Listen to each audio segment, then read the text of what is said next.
We're live. We're back with Ironcast on our regular scheduled nights of the weeks, Tuesdays, Thursdays, and occasionally Fridays at 7:30 p.m. PST. I'm your host, Iron Oxide, and happy to see everybody here. Joining me tonight, I got my co-host, Theo Snodgrass. How's it going, Theo? What's going on? Dude, I am doing so good. I'm so happy to be here. I love it. I love today. I love the topics today. I love the topics today. They are exciting. I'm so excited. I'm sure ours is quite excited too, making another appearance on the show.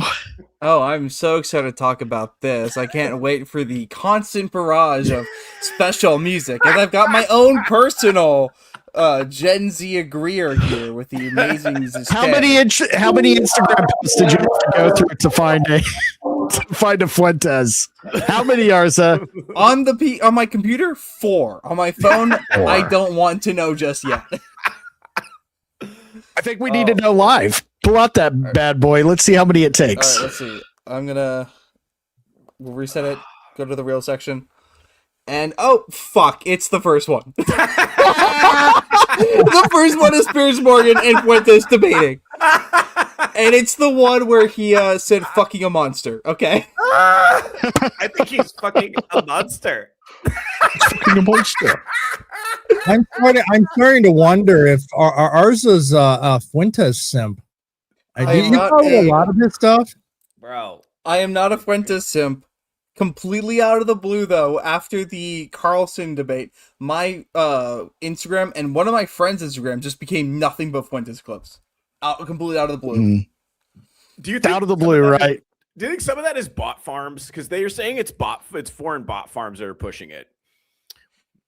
No, I think Fuentes is too damaging to bot farms. I think it's too many people finally have a voice, and this is what happens when you censor for too long. They go for the most radical voice because it's the only voice that can be heard. Yeah, in fact, I found a really cool post that I think pretty much sums up the rise of Fuentes in pretty easy terms, and we'll get to that a little bit later. But lest we forget, Mr. Producer, Drunken Emerald Arrow, how's it going, man? Good to have you here. Hey, I'm surviving and I'm recovering from the flu, so it's same. Oh, where'd you fly to? What? Because he flew. Oh God! Get out of here, Sammy 3P. We'll send you the link. We need a replacement for ours.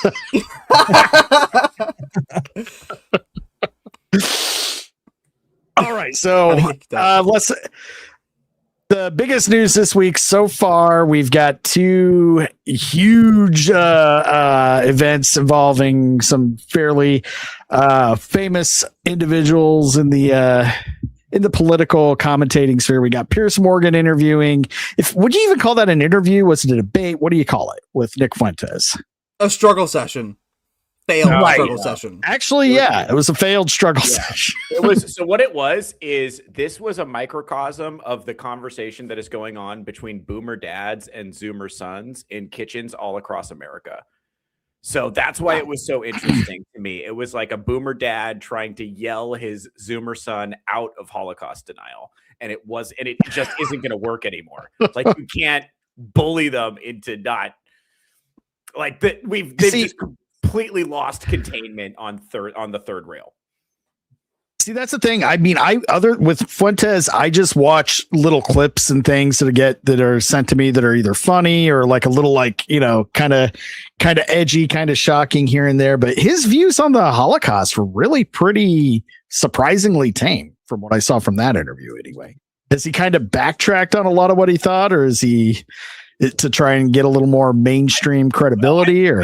So I've seen him talk for a lot longer and in a lot more detail about his views, where I think what he does is he kind of plays at this agnosticism because it is such a, like, even it is such a volatile topic, and people, I think he's self-aware about the fact that for a lot of people, they freak out when you start talking about it. So I think he plays at this kind of like, well, I'm not sure what happened, kind of plays at this agnosticism because it makes it more palatable. as a strategy to discuss it. And like when I've seen him also talk in great detail on the Fresh and Fit podcast. Do you remember it's just one of the Horse Say Dumb Things podcasts?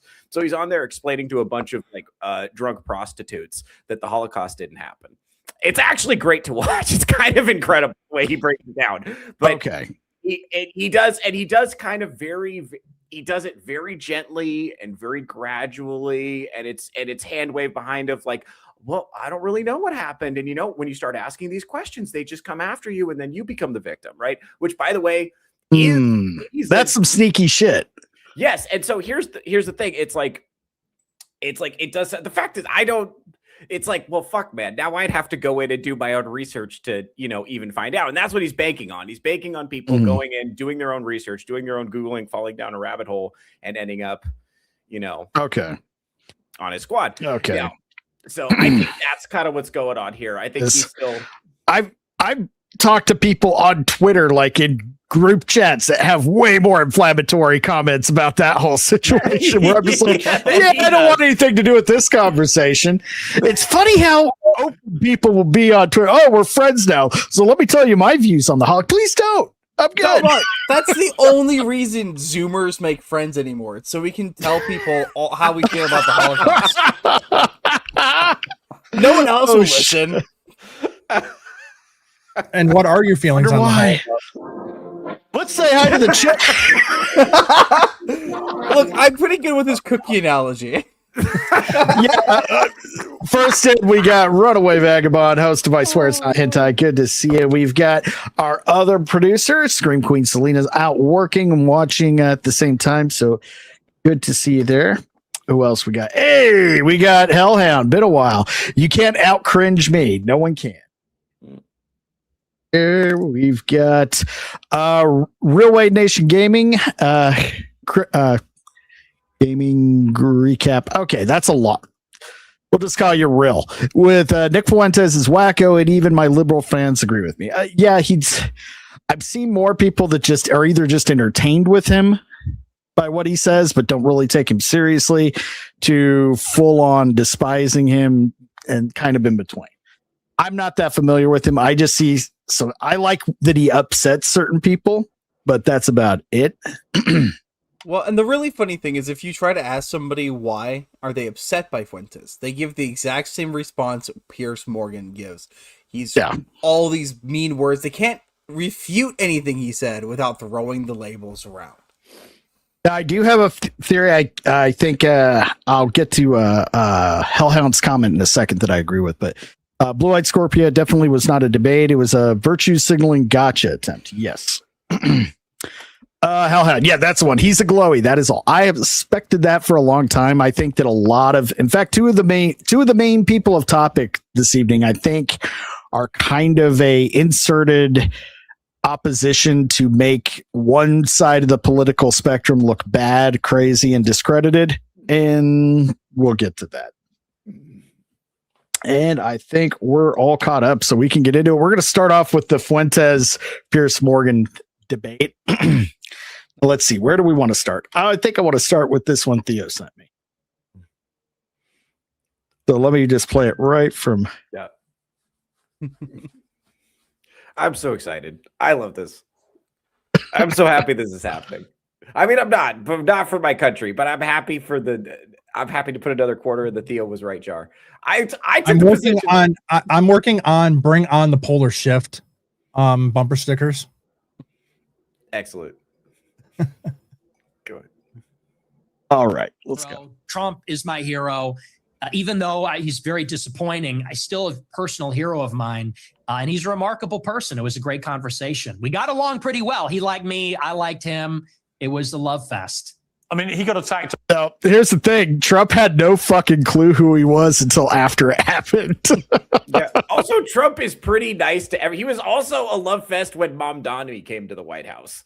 So Trump just kind of does that with people. That same thing with Bill Maher. Same thing happened. Even his enemies, he's nice to in person. It's true, and that's one of his best and worst qualities, is that his main objective in life is to end life with as many people liking and beyond liking, fucking adoring him as possible. He wants to be remembered fondly. And that can be both a good thing and a bad thing. I think it's more of a net positive than not. Yeah.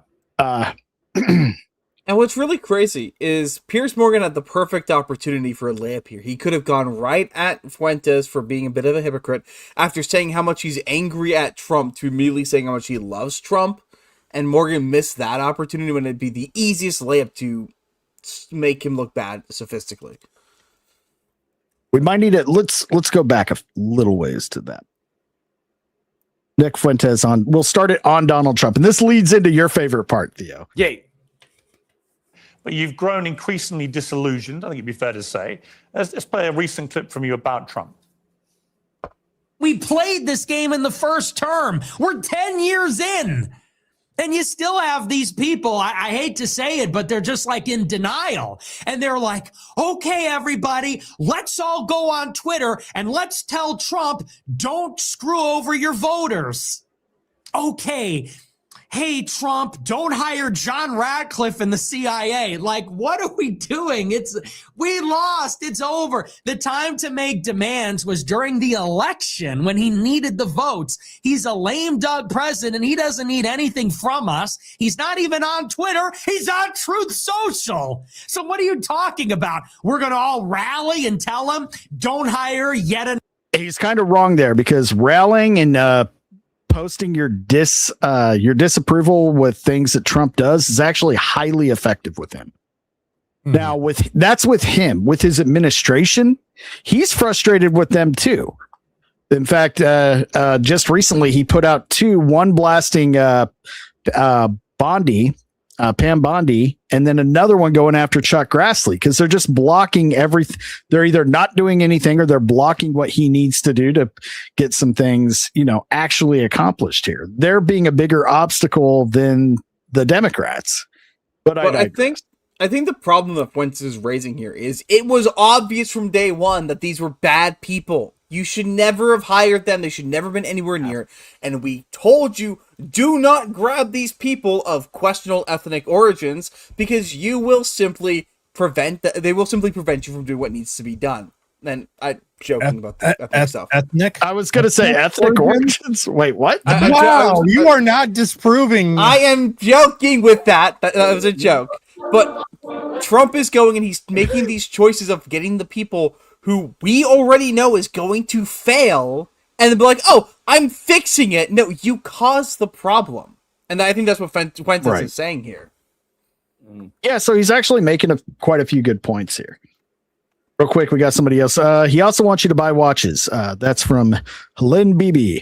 Watch it. Explain. I'm curious as to what that means. Does anybody know what that means? Watches? I don't know who wants Trump to sell watches. If one of them's pushing watches, this is news to me. Fuentes? Oh, you got to back up here. Ours is you got to back up here. I'll say the ethical part. I don't even know what the race of the other person is. I have no idea. I don't know who that person is. You're just assuming. I'm just assuming. And I know Pam Bondi is white, so she claims. Kind of doctor. All right, let's get back to it. Another neocon? Now, over the weekend, you posted this on X. You said performative cruelty is the perfect phrase to characterize the Trump admin and the mood of the MAGA movement. In order to compensate for his compromises and failures, Trump has to fall back on means. Oh, okay. Good to know. Okay. I'll have to take a look at those watches. Yeah, but I was thinking it was the comment originally. I thought they were like, what, Piers Morgan or Fuentes is pushing watches? I thought he meant Fuentes at first. It's like, does he do the whole? I've never watched a full episode of his shows, so is he like shilling watches right before every stream before he starts going after the Jews? Spiritedness to appeal to the basest instincts of its followers. It's really sad. I mean, do you think you're the best person, Nick Fuentes, to lecture people about performative cruelty? Why are you accusing me of being cruel? Is that what that is? Yeah. How am I cruel? You're cruel about black people. You're cruel about women. I mean, you're cruel about a lot of people, and you're very performative. Okay. I don't think I'm performative. If anything, everyone else is performative. I'm authentic. You know, whatever you want to say about me, it's real. It's from the gut. But yes, I do think it's performative. And what I mean by that is, you know, when they're doing the deportations, they know the deportations are not where the base wants them to be. They deported, the figures are disputed, but from my data, it's 300,000 in the year, which is not a massive deportation. They know the base is unhappy with that. So what do? The deportations that they are carrying out, they do a big spectacle and they arrest everybody and they film it and they put a hype at it. And there's a meanness in there. They played that song, I think from Sabrina Carpenter or something, and they make it a joke. They make it glib. And they do that because they're not delivering on the promise. So they compensate by doing it meaner, edgier, more mean-spirited. More performative. I actually agree with that 100%. Instead of just getting the job done, they're giving us a show. Yeah, because if we the numbers are not nearly where they need to be in order to solve the actual problems, to get cost of living down for everybody here, to get everything, you know, kind of squared away. We're not there yet. We're not even close. 100% right. It's like the it's like the pictures from Biden's inauguration where they just showed the one section that was full and ignore all the spots where they're not doing anything. Hey, that's a good analogy. Yeah. Base will overlook the fact that it's not happening. And I think that's by definition performative cruelty. You can call me a hypocrite, but it's definitely true about what they're doing in the administration. You went to see Trump at Mar-a-Lago with Ye for dinner. What was that like? It was very interesting. They're my two heroes. Ye is my hero. Trump is my hero. Even though he's very disappointing, I still a personal hero of mine. And he's a remarkable person. It was a great conversation. We got along pretty well. He liked me. I liked him. It was the love fest. I mean, he got attacked afterwards for supping with the white supremacist devil. I mean, do you accept you are a white supremacist? No, absolutely not. You don't think white people are superior to black people? No, I'm a Christian, so I believe everybody is equal before God. Including women? Yes. So you give women equal rights then? No. Great. Great. Okay. So we just talked a little bit. That's great. No. Why are you like mad about this? No. You want women to be treated equally before God, but you don't want to give them equal rights. Yeah, because women and men are different. Look, do you believe there are two genders? It's your view. Do you think there's two genders? I do think there are two genders, yes. Okay. And so you mean there's distinction. There are two distinct genders. I think we should all have the same rights to... Well, if they're meaningfully distinct, biologically distinct, and they have different social and biological roles, I think it would follow that we would treat them a little bit differently in the law. Do you think the Catholic Church's teachings reflect that? I do. Yeah, there's no female priests. Have you ever seen that? Do you think that the Catholic Church thinks all women should be deprived of the vote? Yeah, I think so. No, they don't. I think they do, yeah. You think the Catholic Church position is women shouldn't be allowed to vote? I think so, yeah, but I'm not positive. No, it's bullshit. Oh, it should be. It should be. So if you were Pope, that's what you do. You could be Pope because you're celibate. That's true. And I'm also from Chicago, like the Pope. But look, I mean, women, it says in the Bible that women have no authority over men and they can't teach men. And that's why there's no female priests. It says a lot of things in the Bible. I mean, do you take every word of the Bible as sacrosanct? By the way, that's crazy. Well, yeah, it's this sequence is fucking crazy. Watch the sequence. This is so important. This is the difference between boomer Catholics and Zoomer Catholics. You're about to see it play out perfectly. I'm telling you, this conversation is like a boomer dad talking to his Zoomer son. I've seen it, bro.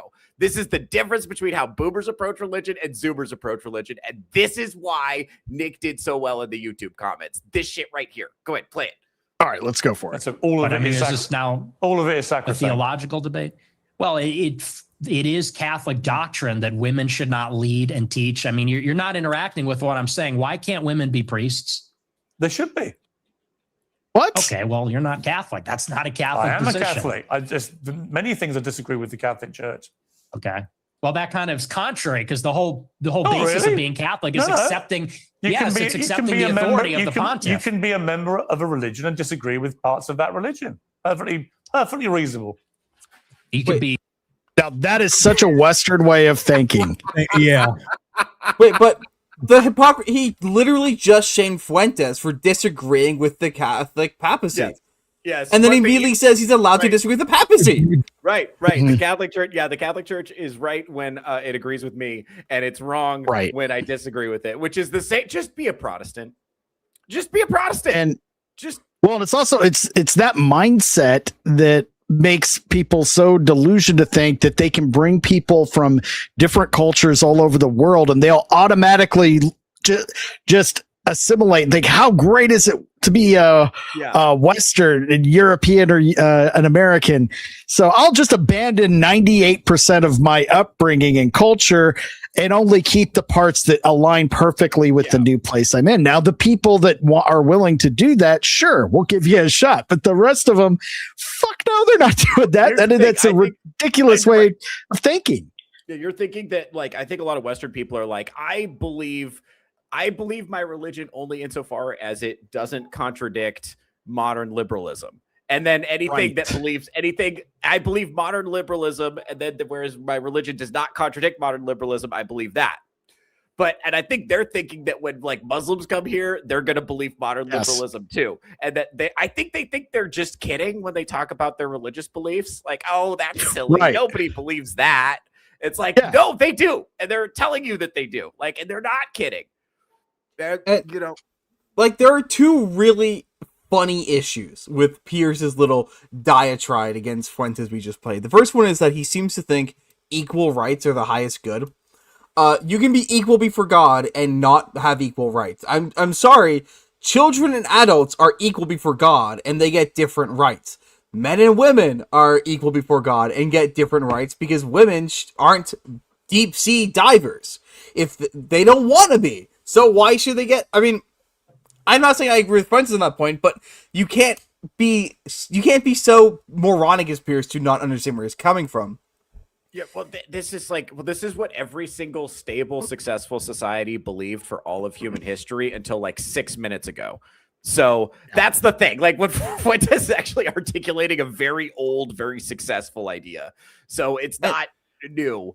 And like, women get rights that men don't. Men don't have the right to stay at home and watch the kids and do their job in their pajamas. Yeah, but the other thing too is that like women's safety is prioritized. Women's safety, women's well-being, women's concerns are prioritized in a way that men's are not. And that's the flip side of it. Is we try to make your life easier on purpose because nature is harder on you. Right. Yeah, if you go back to the Dark Ages, and if a village is being raided, the entire village is going to put all of the women and children in in a cellar somewhere safe, and they're going to start giving every male as old as 9 years old an axe or a spear to go defend the gates with. Yeah, like that sounds like a fair trade to me. You get protection and infinite privilege. You just can't vote. That sounds good. I'm okay. That sounds like a good trade-off. Yep. All right, let's get. Go ahead. No, go ahead. And then we'll get back to it. I'm good. Because I want to hear the rest of the clip. I love this. Okay, cool. Well, yeah, I mean, you could say Unless you're an that, but it wouldn't extremist. be true. If you're an extremist, you can't. Okay. Obviously, you never deviate. That's just not rigorous. You never That's just deviate if sloppy. you're an extremist. Yeah, But even the That's Constitution, just sloppy. even the Constitution's been amended. Was it You're an 27 extremist times? if you're not We're talking willing about the to sacrosanct documents. Like, And the it's been amended Constitution 27 can my get goodness. amended. Yeah. So this is not rigorous intellectually. This is very Just this is a statement of tabloid fact. theology. Okay, but it's fine. Where were we? We're talking about Trump, Let me- and somehow we got on into Trump, you're look, white on knighting for on- women's rights. On Trump, well, I think women should have the same rights as you and I. You don't. That's fine. Put on the pink hat, bro. Put on the pink hat. What's the pink hat for? For the march, for the women's march. Are we going to see you at the women's march protesting for women's rights and all that? I think women should have equal rights to men. Period. You carry tampons in case your female friends get a period or something. Like, it's crazy. Oh my God. White knighting is I'd have no problem diabolical. giving a female friend a tampon, would you? I don't suppose you've ever seen a tampon. Why would you- From his why own would you have collection. them? Absolutely not. You Get think, that away you think from me. tampons are gross? Yeah, they're Really? filled with period blood. Yeah, it's kind of gross. Wow. Oh, Are you into that? You like that? believe this You have happened. a lot of tampons. I don't think you've ever seen it, have you? I've seen them. I've Oh, seen you them have? before. You've been that close Yeah. to a woman? Really? No, I've seen him. Look, I used to live with women, so I've seen him around the house. I bet you've seen videos, haven't you? I can't believe this. What are we Videos of doing here, tampons? Piers? I'm not You sure. really hate that. I'm not sure, You're Nick. more impressed that I'm a misogynist than you are about anything. It's Not very really. revealing. I'm actually more Yeah. exercised about your blatant self-admitted racism than I'm about I see. anything. But the misogyny runs a close second. Let me ask you about Tucker Carlson, because you had a long sit down with Tucker Carlson. Can I cut him real quick? Oddly, I like Tucker. We get on well. I was with him. So what I find most crazy about this, and this really shows the difference between the two generations, is what is the main point Piers has to invalidate Fuentes? You've never been close enough to a woman to see a tampon before. You're celibate, so you could be the Pope. You've never had a girlfriend.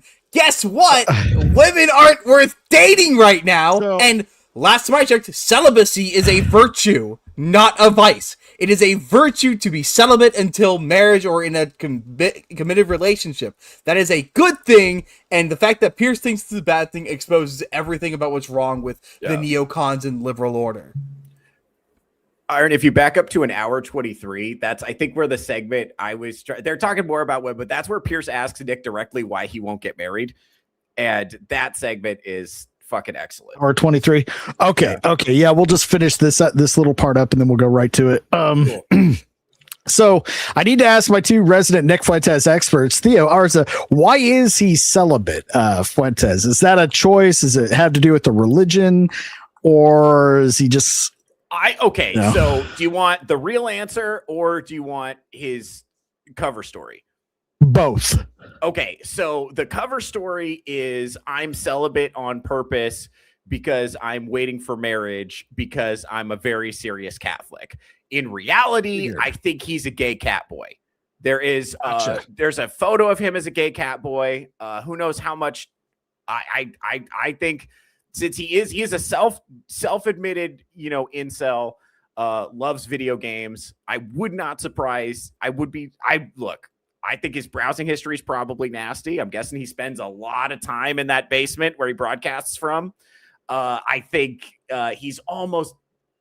he has an unfathomable access to women now because of this Groybet phenomenon. So his DMs are full. He is just bizarrely uninterested in that for a physically healthy young man of his age. So my suspicion... Okay, I've got to... that's MSK is correct. There is a persistent rumor that just won't quite die. There's a photo of a man filleting Destiny. And the rumor, it looks a little bit like Nick Fuentes' tuft of brown hair, I believe is where the rumor came from. Oh, shit. Okay, so I do have to push back on you, Theo. There is no evidence at all of him being a cat boy. Is that him? Now, okay, here, I'm going to play the defense for Fuentes. To be clear, I'm not a Fuentes watcher. I've never gone out of my way to watch Fuentes, but he does give two very good reasons. The first one is the caliber of women just isn't there. We do not have access to good women worth sexing up or getting into a marriage with. They do not currently exist. The other issue is his life is in permanent danger right now. Somebody literally tried to shoot him last year. And honestly, I could see why he wouldn't want to bring a woman into his life at this current moment. But I think it's mostly the fact that most women suck right now.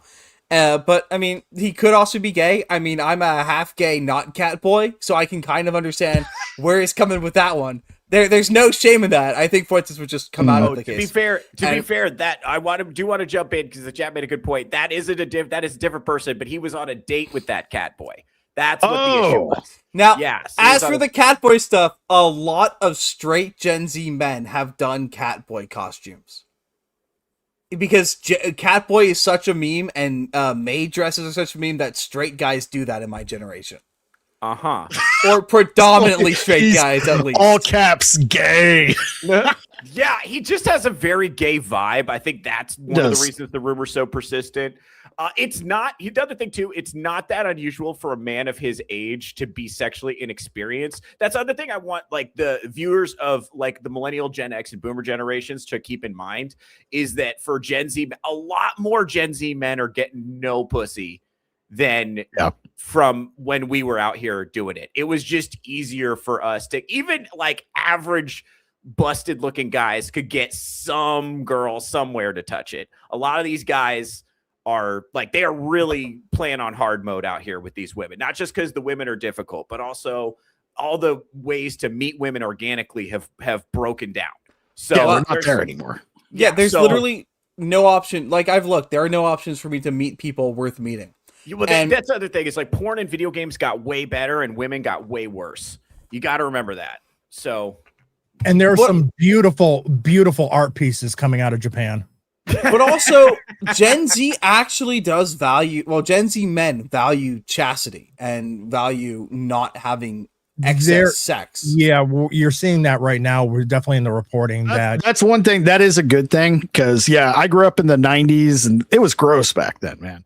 Yeah. It's just gross. And it's like, millennials are fucking repulsive. Like, to be honest, like so many like millennials were responsible for the explosion of kink and BDSM into normie culture. That's why every girl likes to get choked and peed on now.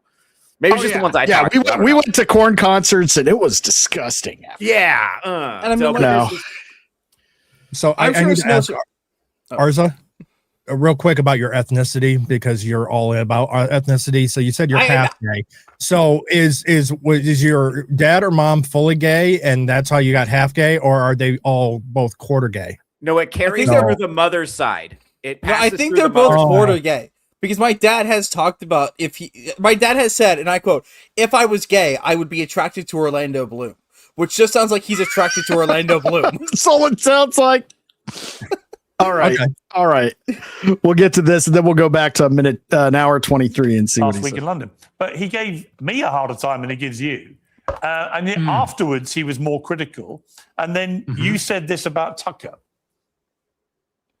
He's a handler. He handles people. That's what he does. He's a fucking liar and a handler. He goes around telling people, I don't know anything. I don't know. Oh, I know nothing. I don't even have a phone. I am just a clueless tourist. I just travel to all these countries and, I don't trust him. And I don't care, maybe that alienates me from people in the conservative movement. I don't care. I'm not going to be a part of it.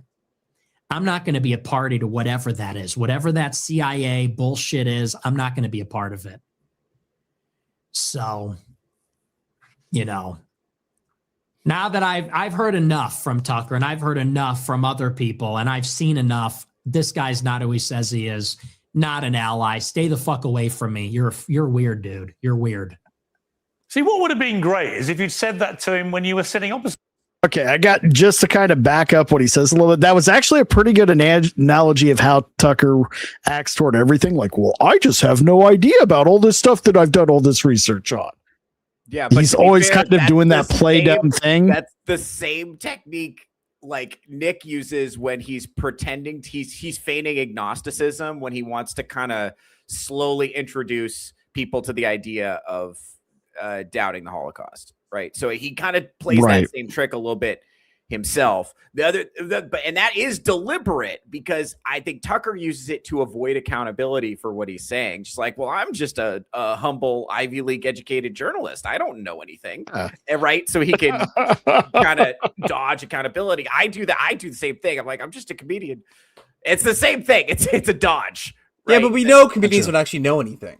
Right. That actually works to my favor. Whereas Tucker is people are relying on him for information.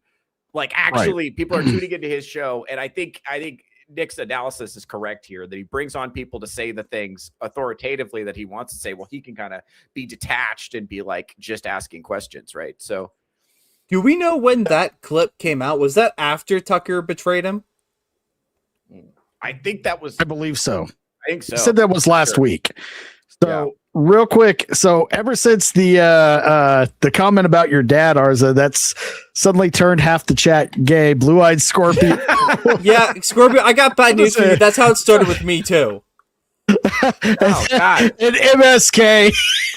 There MSK. Oh boy. Okay, MSK is right there. He is correct about that one. I'll give him that one.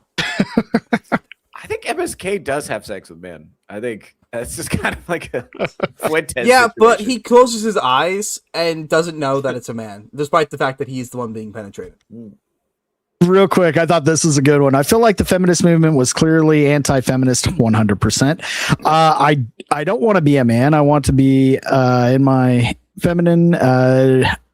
It really is all about sex and hedonism.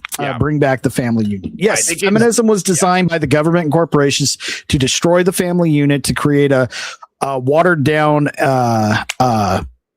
what's the word? Employment market. I know there's a labor. Yeah. To water down the labor force and to disrupt the family units. Yeah. Force kids to have more time in school, less time away from their parents, and of course taxes. That's it. Wait, I'm sorry. The Who rest did you was say marketing. set this up? Did you say what's the cause of this? Yeah. Government and corporations. Oh, okay. Who in the government? Kanye's doctor.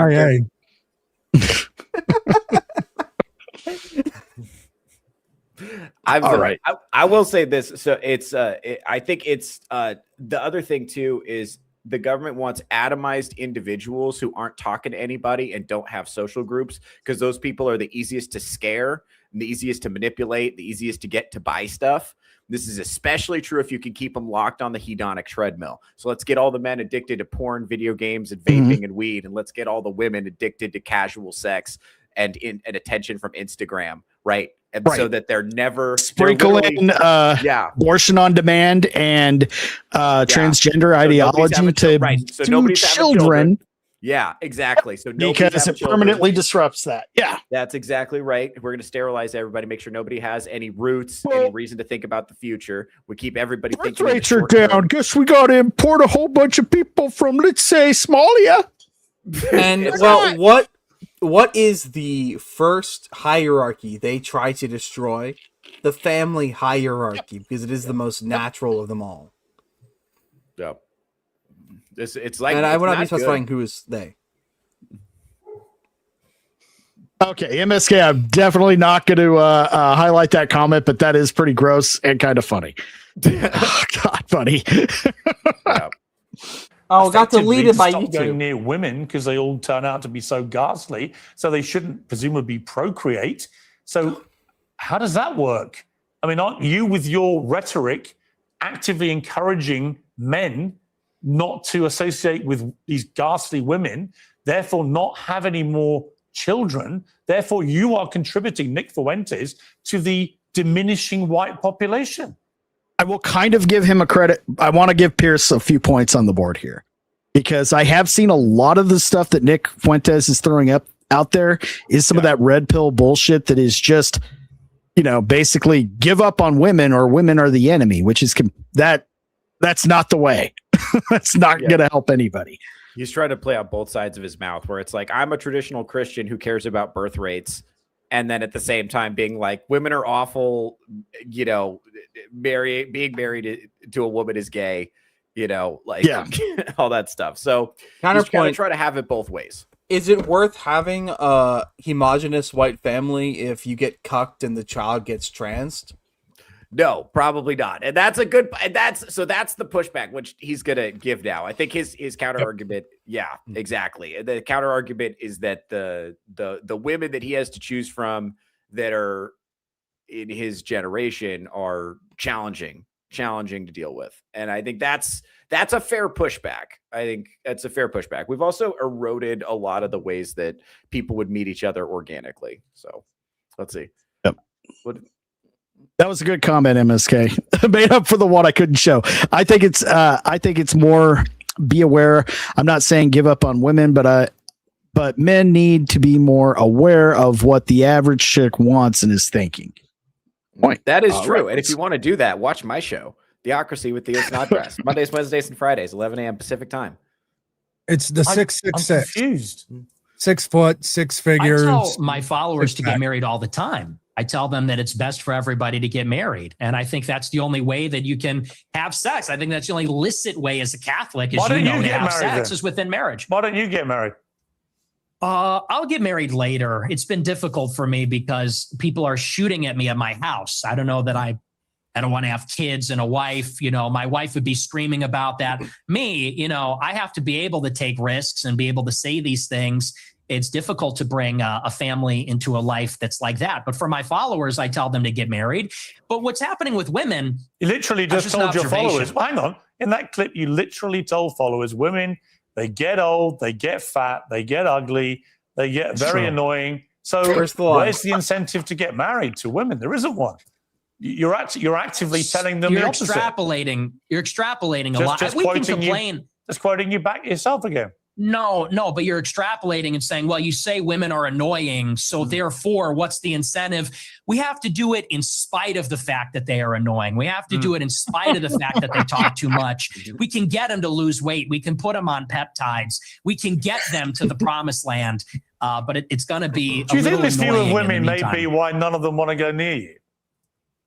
Oh, you should see my DMs. It is quite the opposite. They're called the Groypettes, and I'm actually batting them away. Granted, not all of them are attractive. Some of them are attractive. Are you actually? Look, just to clear up one of the many theories about you, I've no idea what the answer is, and you haven't got to answer. But are you actually attracted to women? I am attracted to women. You're not gay? No. I will say. That was a bit of a pause. I'm just going to say, Jeremy from Geeks and Gamers pointed that out the first time I watched the first set of reactions. There's a little bit of a, no, I'm not. Well, he's about as gay as I am, and so that's okay. It's fine. That's pretty gay. That women are very difficult to be around. Okay. So there's that. And do you think they should have the right to vote? We're back to this again? Absolutely not. And to be fair, a lot of the reasons... Yeah, absolutely. See, basically, you're just a misogynist old dinosaur, aren't you? For a young guy. I mean, I know I'm the boomer. Okay, I know I'm the boomer here. Pause it here. Pause it here. 27. Pause here. So I've gotten this from comedians too. The idea that like misogyny is something an old dinosaur does is something that like boomers think that only old people, but it is definitely coming back around because I've gotten that from boomer comedians. They've been like, you know, you're kind of like what are you from the 50s? You can't call women sweetheart. And I'm like, I assure you that you can. I do it all the time. You definitely can. Most of them like it. And the ones that don't, it just screens them right out. But they're makes it funny. Yeah, but yeah, Piers is from the cucked generation, you know, like he's from the happy wife, happy life generation. Also, I did send you some excerpts from a story for later if we have time of Piers's wife talking about him publicly to reporters, and it explains a lot. Oh no. Yeah. You will see exactly where his view of women gets you. You'll see it. Anyway, go. Let's this. I was gonna say, and I'm gonna say real quickly too, the whole repealing the women being able for women's suffrage. I actually think a lot of Americans shouldn't have the vote. Yeah, I don't think unless you actually have skin in the game, I don't think you should have the right to vote. See, that's what I agree with. I think that you have going on, and you have to pass a test. Everybody.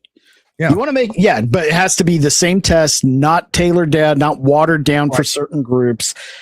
And it has to be applicable to everybody, as well as it could be anything from just being able to explain what is on the ballot. What is on the ballot? Just being able to explain it, that you actually know what you're voting for. Oh shit, Mr. Burger for $5. I don't date American women. I'm an original passport bro. Haven't dated an American woman in 37 years. Godspeed, Mr. Burger. Based. And you know, if I can say, the reasons listed by Nick Fuentes as to why he won't get married to these modern women, a lot of them are why a lot of us guys are going gay. Okay. Like, for real. Honestly, if I had the option of a great woman or men that don't make me want to kill myself, I'm probably going to choose the men who don't make me want to kill myself. Dude. If the women were good, I would never have a reason to date a man. I know, but that's a little bit like McDonald's. I don't think that's how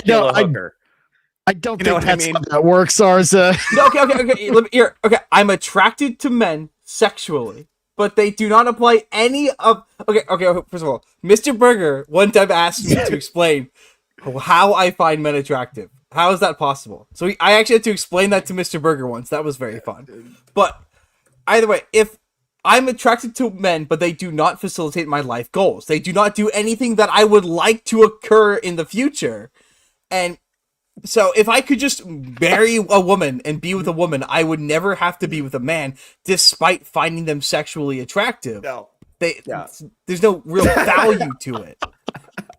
Selena's very insistent on this. I will say now, in defense, if I could steel man this position a little bit, Iron, we've had conversations numerous times. We've been out in the field, and you see that like my visceral disgust reaction when I behold the women that I have to choose from. And I know that's hard for you to understand because dating was fun when you were doing it. And women were like fun to be around. And I gotta be honest, like one of the reasons I filter so it used to be that way. Like I remember when women were fun to be around. And I gotta be honest, they've got in Arz's defense, I will say they've gotten a lot less fun.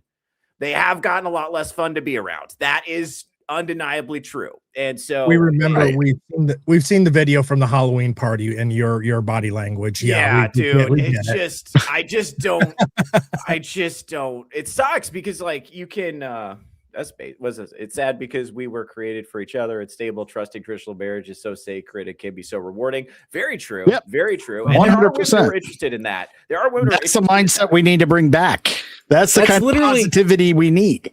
That's all I want. I want a stable relationship with a woman, preferably. Especially, she has to be born that way too, and to have kids, to have a future, to have offsprings, to do all that. But I can't do that, so I might as well go hang out with some guys. No, MSK, I am not getting back shots. I am chaste. I am not having sex. Right there, it's right there in Arz's profile. Must be a woman, asterisk, no chicks with dicks. It's tough.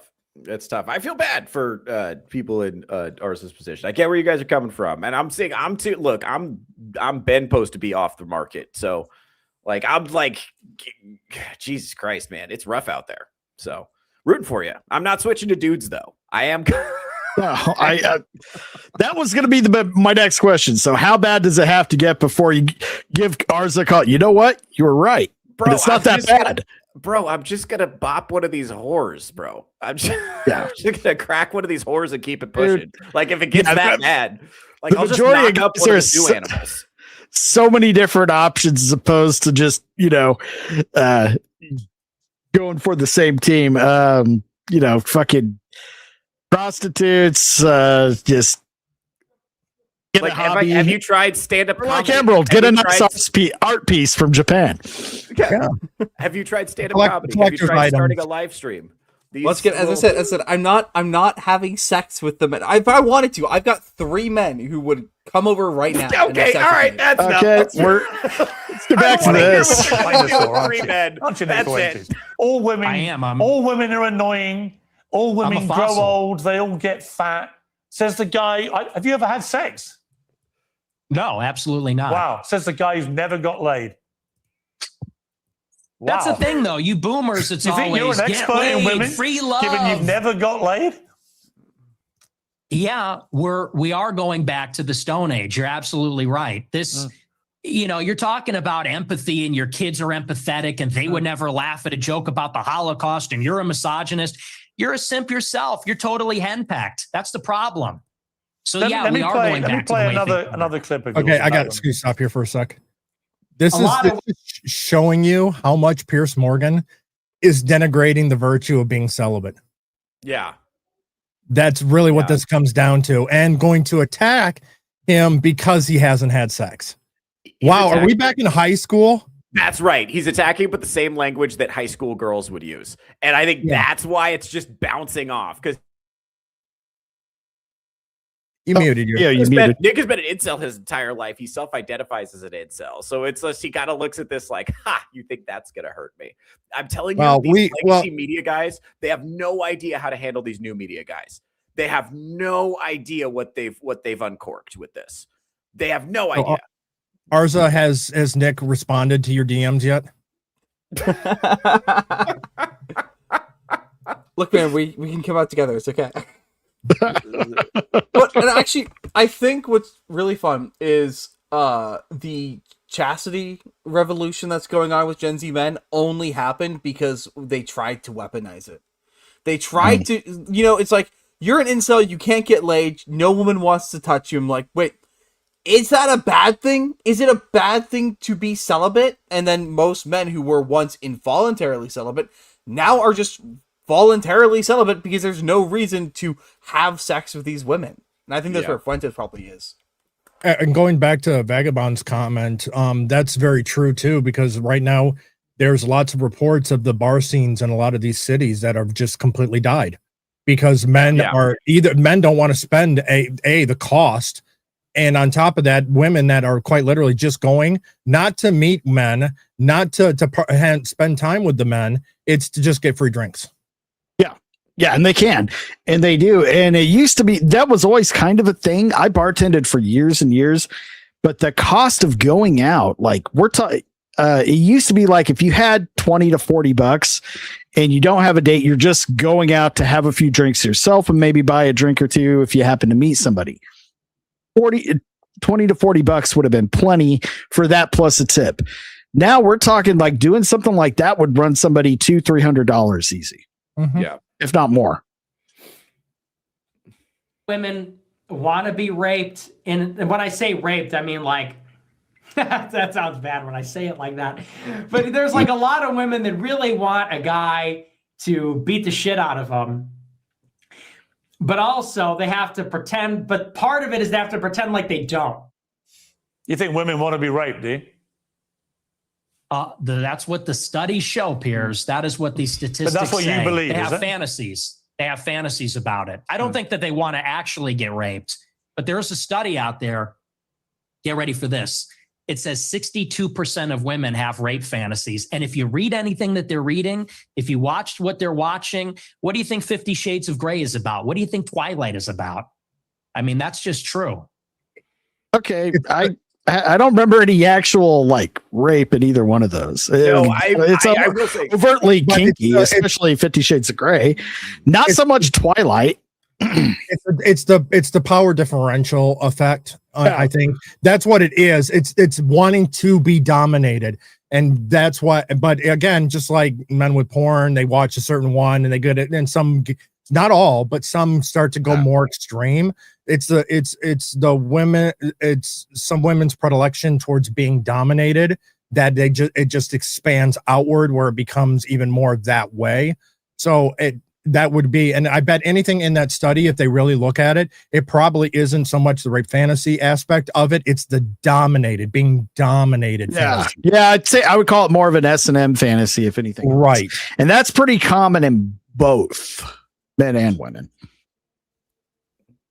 You think women want to have the shit beaten out of them, as you said? Don't know. Hold on. Yes. Let's chime in. Yes. All right. I will Subject say this. matter All right. expert Listen, Theo Snodgrass. You've got the floor. I've done a deep dive into I think the reason like female gooning is out of control right now with the porn books and why they're getting so extreme and so violent and so crazy is because there's no shame attached to it. Like men, if we watch something crazy and we beat off, that post-nut clarity hits hard. Right? That shame of just like, oh, fuck, what was she doing with the mayonnaise? Oh, God, I don't even want to look at myself now. Women don't have that. They're proud of their gooning. They want to go to TikTok and brag about it. They're just become a lot more common. Yeah. Yeah, they're just doing it in public. Like there's no inhibitions on female gooning whatsoever with the porn books. They are getting more extreme, and they definitely reflect this idea that, to your point, I think women fantasize about being dominated by monstrous, violent, powerful men. Fair enough. Okay. But I will say all of the wild, violent, crazy sexual shit that I've done in my life, I did because somebody asked me to. I never initiated it. So when he says that women do want to get the shit beaten out of them, he's saying that in a very like crass, unpalatable way that hits the ears harshly. But there's a kernel of truth to what he's saying, especially now. I think there is something that expresses itself differently in different women that desires, domination that is both violent and safe. which is like a hard balance to strike. But in my experience, yeah, that seems to be what for a lot of them, that turns their crank. That's just what it is. So he's saying it in an unpalatable way, but it's technically, he's technically right. But again, this is another thing too. In Piers Morgan's liberal social order, you cannot acknowledge that women have such fantasies. You cannot acknowledge that because women like to be simped for. Right. But if women don't like to be simped for, if women actually like other things, then his whole strategy of how he's pursued women is horrible. So you guys want a 40 chest Freudian theory as to why women want have rape and abuse fantasies? In order for a man to rape you, he must be strong and masculine. Feminine men can't commit rape. They're too weak. They're too jacked up on Soylent to be able to pin you down. You'll just knock him over. And so you have to be strong, you have to be masculine, you have to be kind of natural and virulent and all those other things if you are able to commit that kind of act. You know, if we take the raping part out of the equation and just go back to traditional, what women found attractive and what men found attractive, even going back to like from the will be recent. So like from the 50s, 60s on, look at who the popular men of those eras were. John Wayne, Han Solo, fucking, these were all guys that would be considered toxic by today's standard. And the new effeminate, leading man, the little twinks, they're not as popular as we're led to believe. Yeah, that they apologize for existing. Just like, sorry, I want to make you uncomfortable. I understand you're not a fan of Tom Holland. I get it. Hey, Tom Holland's fine. And plus, Spider-Man's a different case because when he's Peter Parker, it's kind of the same thing with Superman. Superman's depiction of Clark Kent, and in Kill Bill, they described this perfectly. That was his critique on human beings. He was weak. He was shy. He had a lot of self-doubt.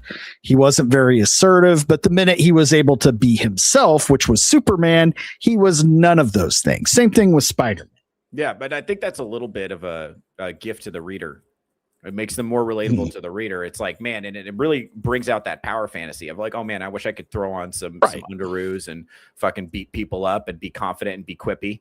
So that's the thing is like, the only thing the most unbelievable thing about Spider-Man is not the spider powers. It's the fact that he can be funny.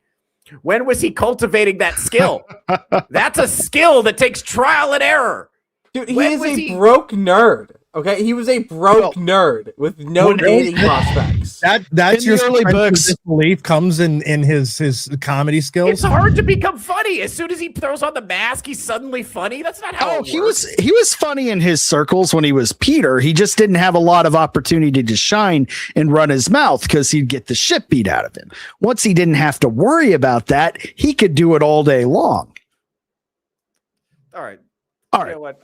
Let's get back to this. Let's not get too far off track. And it's very disturbing, but it's true. Do you think your views on women might change if you actually ever had a relationship with one or had sex and actually had a relationship? People say the reason you're so angry about women is you're basically an incel. Wait, can you pause? Can you pause real quick? Yeah. I'm not angry about it. His question is, would you be nicer to women if you were pussy whipped and enslaved by that cat? Yeah, that's. Would you like women better if they were fucking you? If one of them touched it, would you like? That's pretty much. Is it the reason why you're so angry and despondent and attack women? It's just because you can't get laid? Is it just because no one will touch you? Is it's like, again, this is like Piers is going high school on Nick. Yeah. He's like, it's because you never got laid, dork. You're a virgin who can't drive. Hey. You sound very angry. You sound very, very angry about women. They get passionate. It's an issue. You're not passionate. You're sounding very bitter about women, as if women have done a terrible disservice to you. But when you don't have relationships, you don't have sex, when are they doing these terrible things to you that's made you so hateful towards women? I'm really curious. I don't think that was a hateful clip. I think I was laughing. I said they want men to beat the shit out of them. And that's just true. I mean, when you look at the state of modern women, all they do is lay in their bed, doom scroll. They're chilling out. They're getting a little fat. It is what it is. I don't know what the average weight is, but they're getting a little heavy. And any guy that is playing the field these days will tell you that. I mean, and I know a lot of the Chads. I am an incel. I'm friends with a lot of Chads like Bradley Martin, Clavicular. They agree with me. You know, there's sort of like this alliance between the guys that don't have sex and the guys that get the most sex. We know what women are about. It's the guys in the middle. Guys like you in the middle. It's the beta male orbiters that say, she's amazing. You're a misogynistic pig. Because I don't know what that is. I guess. Well, come on. Let me explain to you what I think it is. I think. Oh fuck! So that actually happened. I forgot about that. Yeah, he called him a beta male orbiter on TV. That's crazy. Oh my god! Where's the lie? No, he's not lying about any of this. That's the thing. This is all technically correct, right? Including the point about, by the way, like incels and chads, as he puts them, are the people, guys who have a lot of sexual access and guys who have no sexual access kind of get a chance to see women as they actually are with the veil removed. You see what women are really like. And then the guys who put women on a pedestal, the Piers Morgans of the world, which this is verified based on, things his wife has said, if we have time to get to that. But we'll get to that right after. The Piers Morgans of the world, right, who put women on a pedestal, they've like idealized them and they're incapable of seeing them as like full humans. And disastrous. So what he's saying is like extremely harsh, and this is completely unacceptable wrongthink in the liberal social order. But a lot of people, like, this is reflecting the lived reality of a lot of Zoomers, particularly Zoomer men. And I think a lot of Zoomer men agree with him. And it's probably hard to hear for boomers who are like not in touch with this, but. Right, because they're the ones who they hear news like some company puts out a public statement bragging about the fact, we've just hired 4 exclusively female CEOs with entire female upper management positions filled. Like, are you fucking kidding me? Yeah, that worked out really well for He was sitting there applauding like, that's bloody splendid. And Piers asked, what do women do? Yeah. Piers asked, what do women do to people like Fuentes and other men who are scornful, quote unquote, scornful to them? Well, as we said, hey, okay. But first of all, as Emerald just said, they ruined fucking Cracker Barrel. And aside from that, men have been trying to treat women with all this respect, this love, and the worst shit that Piers Morgan thinks is so appropriate to show the women. And what do women do? No, your dick's too small. I'm going to go have sex with Tyrone, who has an IQ of 60, but his dick's massive, so it's going to be okay. Christ, Arza. Okay, well. I'm matching his energy, okay? Well, it's because the power dynamic has been shifted so dramatically. It's like now women automatically feel entitled to the highest paying positions and roles in every company they're in, regardless of their merit or their experience or anything. But then they also want to date a man that has much, much more than them as well. That is still, you can't have that both ways. I think I heard you talk a little bit about this on your show, Theo. So yeah, that too. And the other thing too is that when you remove all the consequences for sex, then you remove the incentive for women to like be like shy or withholding about sex. So if you remove the possibility of pregnancy, if you do there's so many methods of birth control now. And there's abortion access is in most places is available. The other thing too is when you put hormones in your body that your body did not make, it changes the way you think about things. So, and that's true for men, women, whatever. It doesn't matter. So we don't really know how birth control is changing people's the way women have sex, but we can be sure that it is. And actually, we do know a little bit. Yeah, I mean, yeah, but there's some evidence that it does change what women look for. And there's some evidence anecdotally that women will go off birth control and no longer be attracted to the men that they chose. They go from thinking they want to have children with this guy to they can't stand him. He's unpalatable. He doesn't even smell right. So the hormonal changes have been significant. The reality is that when women are having casual sex, they prefer to have casual sex with relatively few guys, because there's relatively few guys that women are like immediately attracted to in a horny way, you know, and that's what casual sex is like immediate horny. It's all a lot of guys. They got it. Once they get to know you a little bit, you can demonstrate that you're funny or interesting or clever or ambitious or all these other traits that women select for.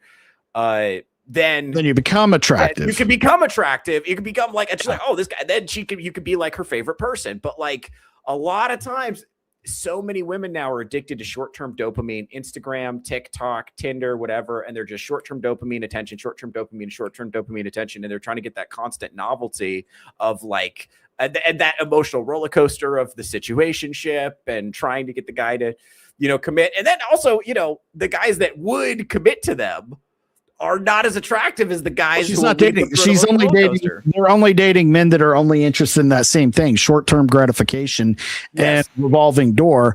Not look. So they're both trapped in that endless cycle, and everyone else in the middle has just been kind of shit kicked to the curb.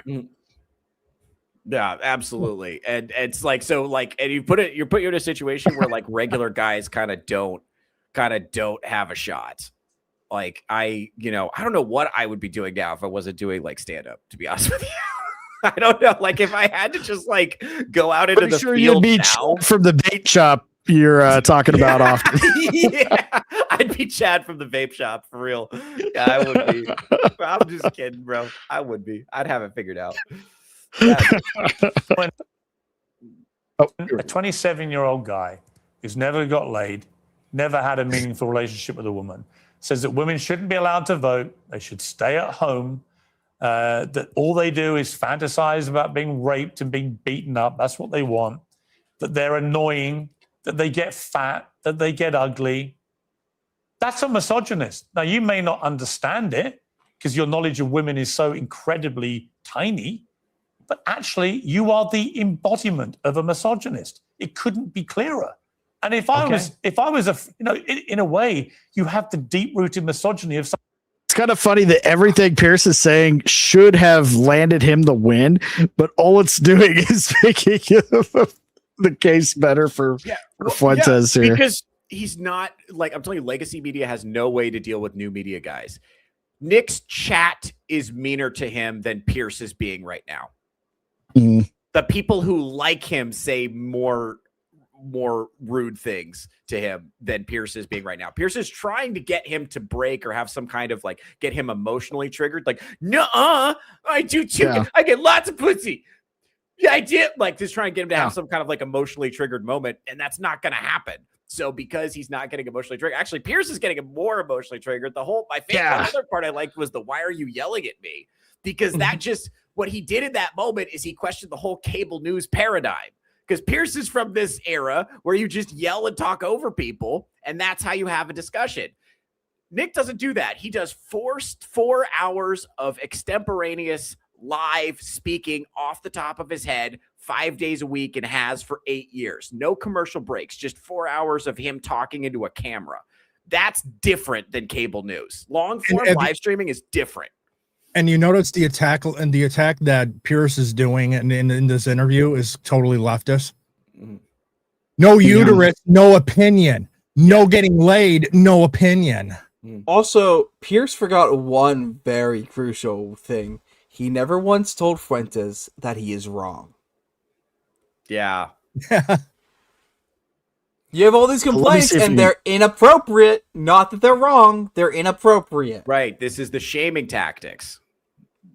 Yes, that's exactly right. This is the classic liberal tactic of shaming somebody, ostracizing them. Your views are unacceptable and they make you a bad person. And he's like, okay, and what's your argument? This is the downstream of calling Mitt Romney a Nazi. I think that was the turning point. I've said that many times. They called John McCain a Nazi, but he was a war hero. But he was at least in the military. He was at least somewhat macho and in the military. So it's like, okay, I'll give you that one. You know, maybe this American war hero is a Nazi. Okay, fine. But then when they called Mitt Romney a Nazi, I think it was, so you're just going to call every single Republican a Nazi from now on. Okay, then I don't care anymore. I really think that's what happened.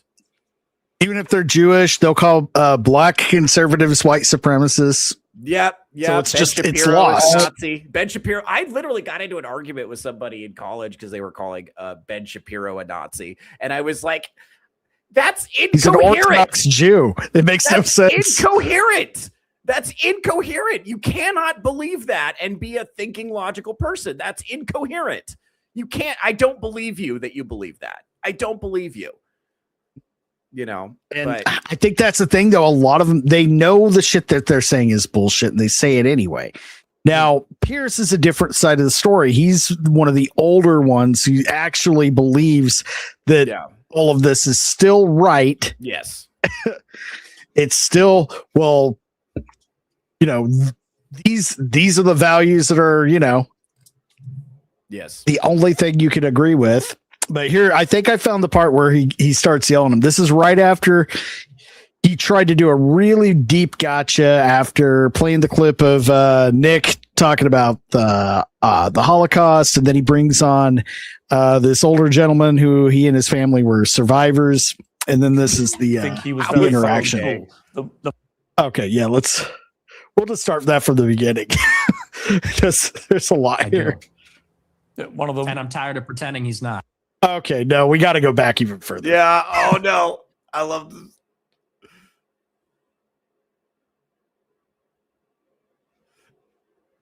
So let's see. I think right about here. I'll tell you why. I really think that every death is a tragedy. However many Jewish people died in the Holocaust. And I'm not a World War II historian, so I'm actually open to believing the official narrative, and I've read some of the conspiracy theories. And to tell you the truth, it's a rigorous debate. But what's interesting about this is in many countries, it's not even legal to talk about it. And that's really where my interest in the Holocaust begins and sort of ends, to tell you the truth, is that if you wanted to question the number, you would be put in jail in about, 17 or 18 European countries. And I think that's really the more interesting conversation, which is that this is almost like a religious dogma in the West. No other genocide, no other atrocity is treated like this. Could you imagine if in the United States they said the number of Palestinians killed in Gaza is 100,000, and if you don't say that, you're going to jail, you're banned on X, you can't have a job?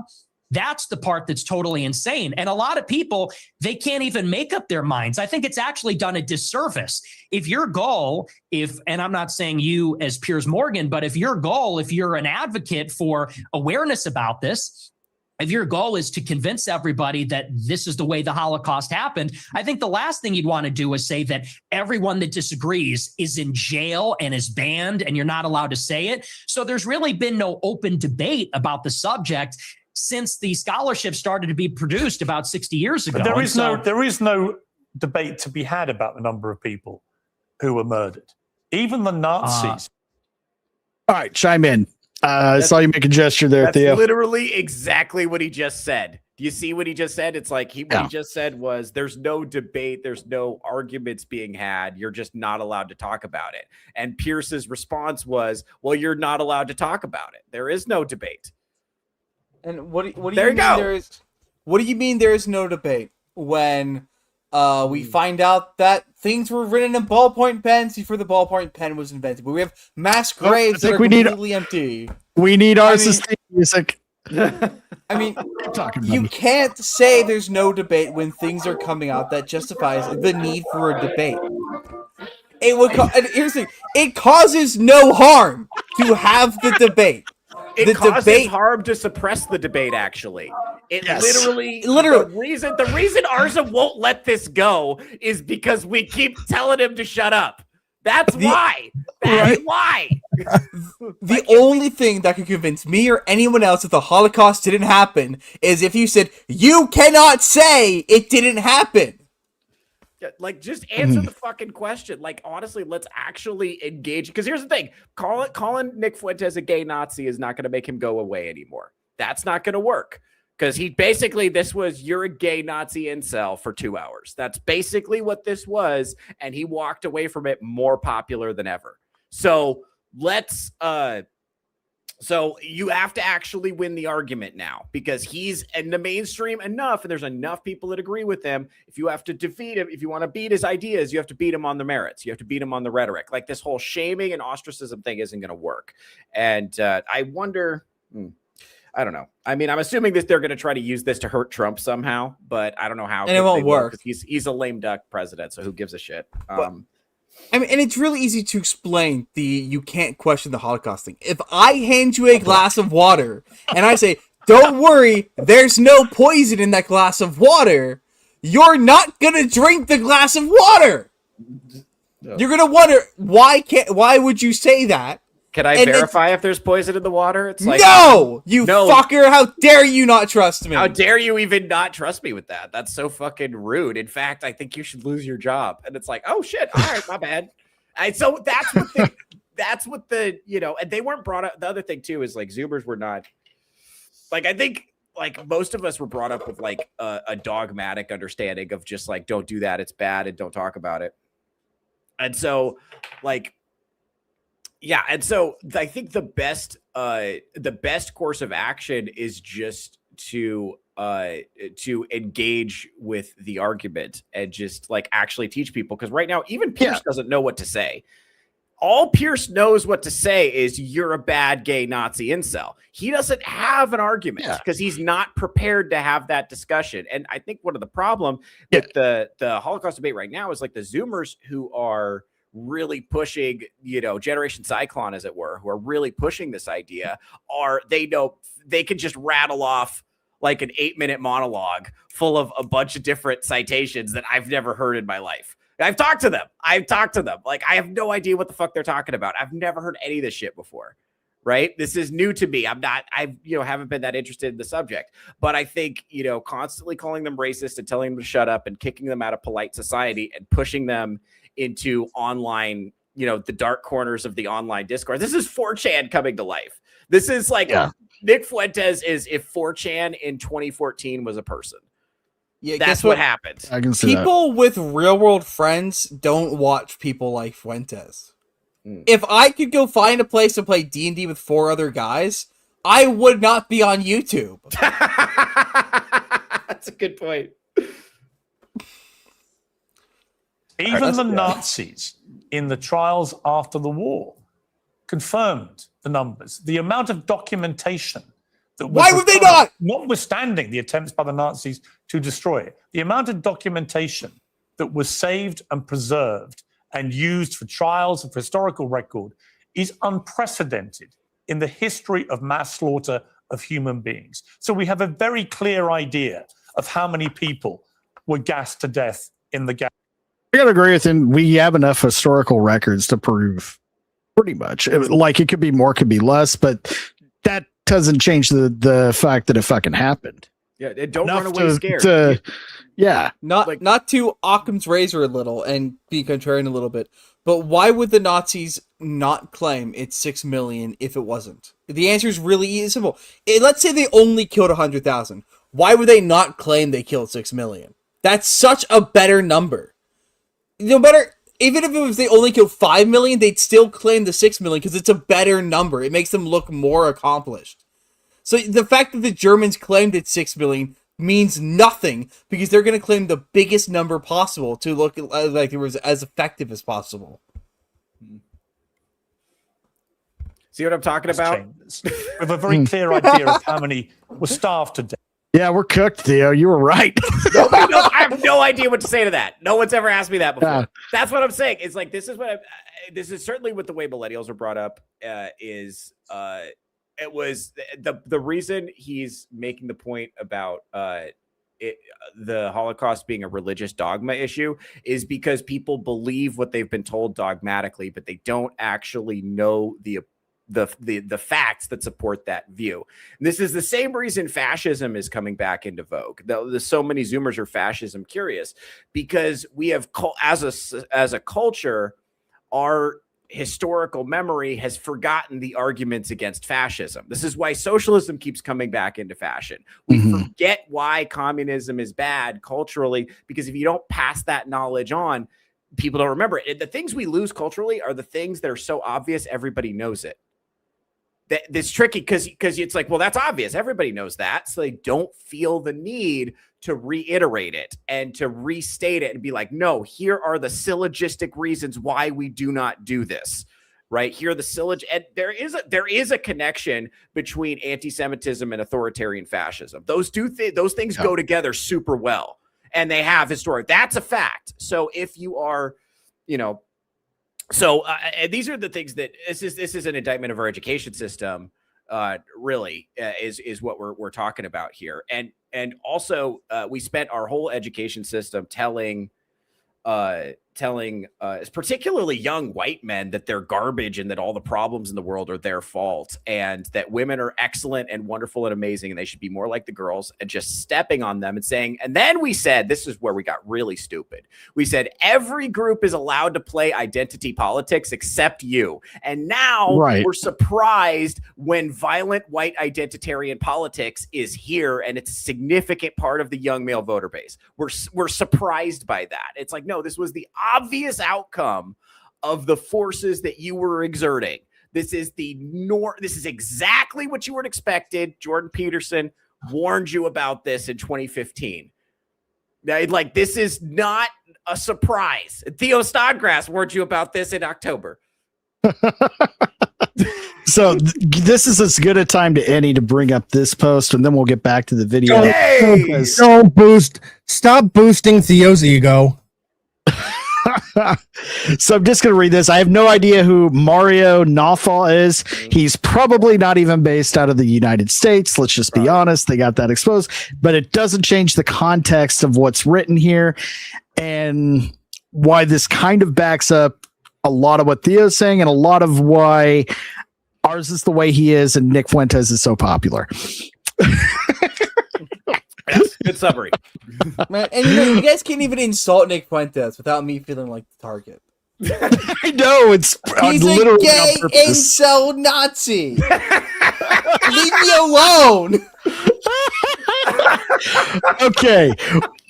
Title of this post: White Guilt is dead. Gen Z is done apologizing for history they didn't write. For years, young people in the West, especially white men, have been told they're the problem. They've been blamed for colonization, slavery, inequality, and systems they didn't build and never benefited from. In classrooms, on Netflix, and video games, and HR training sessions, and political speeches, the message has been consistent. If you're white, especially if you're white, male, and straight, sit down, shut up, and feel bad about it. But something is breaking, and it's not subtle anymore. Gen Z is done. They're tired of being treated like the villain in a movie they weren't even alive to watch, let alone direct. Tired of being told they're privileged while working 3 jobs and getting shut out of conversations because of their skin color. Tired of being insulted, shamed, and then expected to smile through it to avoid being called racist, fascist, or worse. That's all 100% true. They've watched woke institutions push up narratives that celebrates every identity except theirs. They've seen how showing pride in their own background gets you canceled, while every other group is encouraged to embrace theirs. They've realized that diversity means exclusion of them, and that's one of the biggest ones right there. Anytime, we are more if you've ever been looking up jobs on Indeed and you see that we are a very diverse hiring group, you're like, guess I'll keep searching. Yeah, because you're not going to get the call back. They have a lot more questions that you don't have to answer, but you know how it goes. And now they don't care what you call them.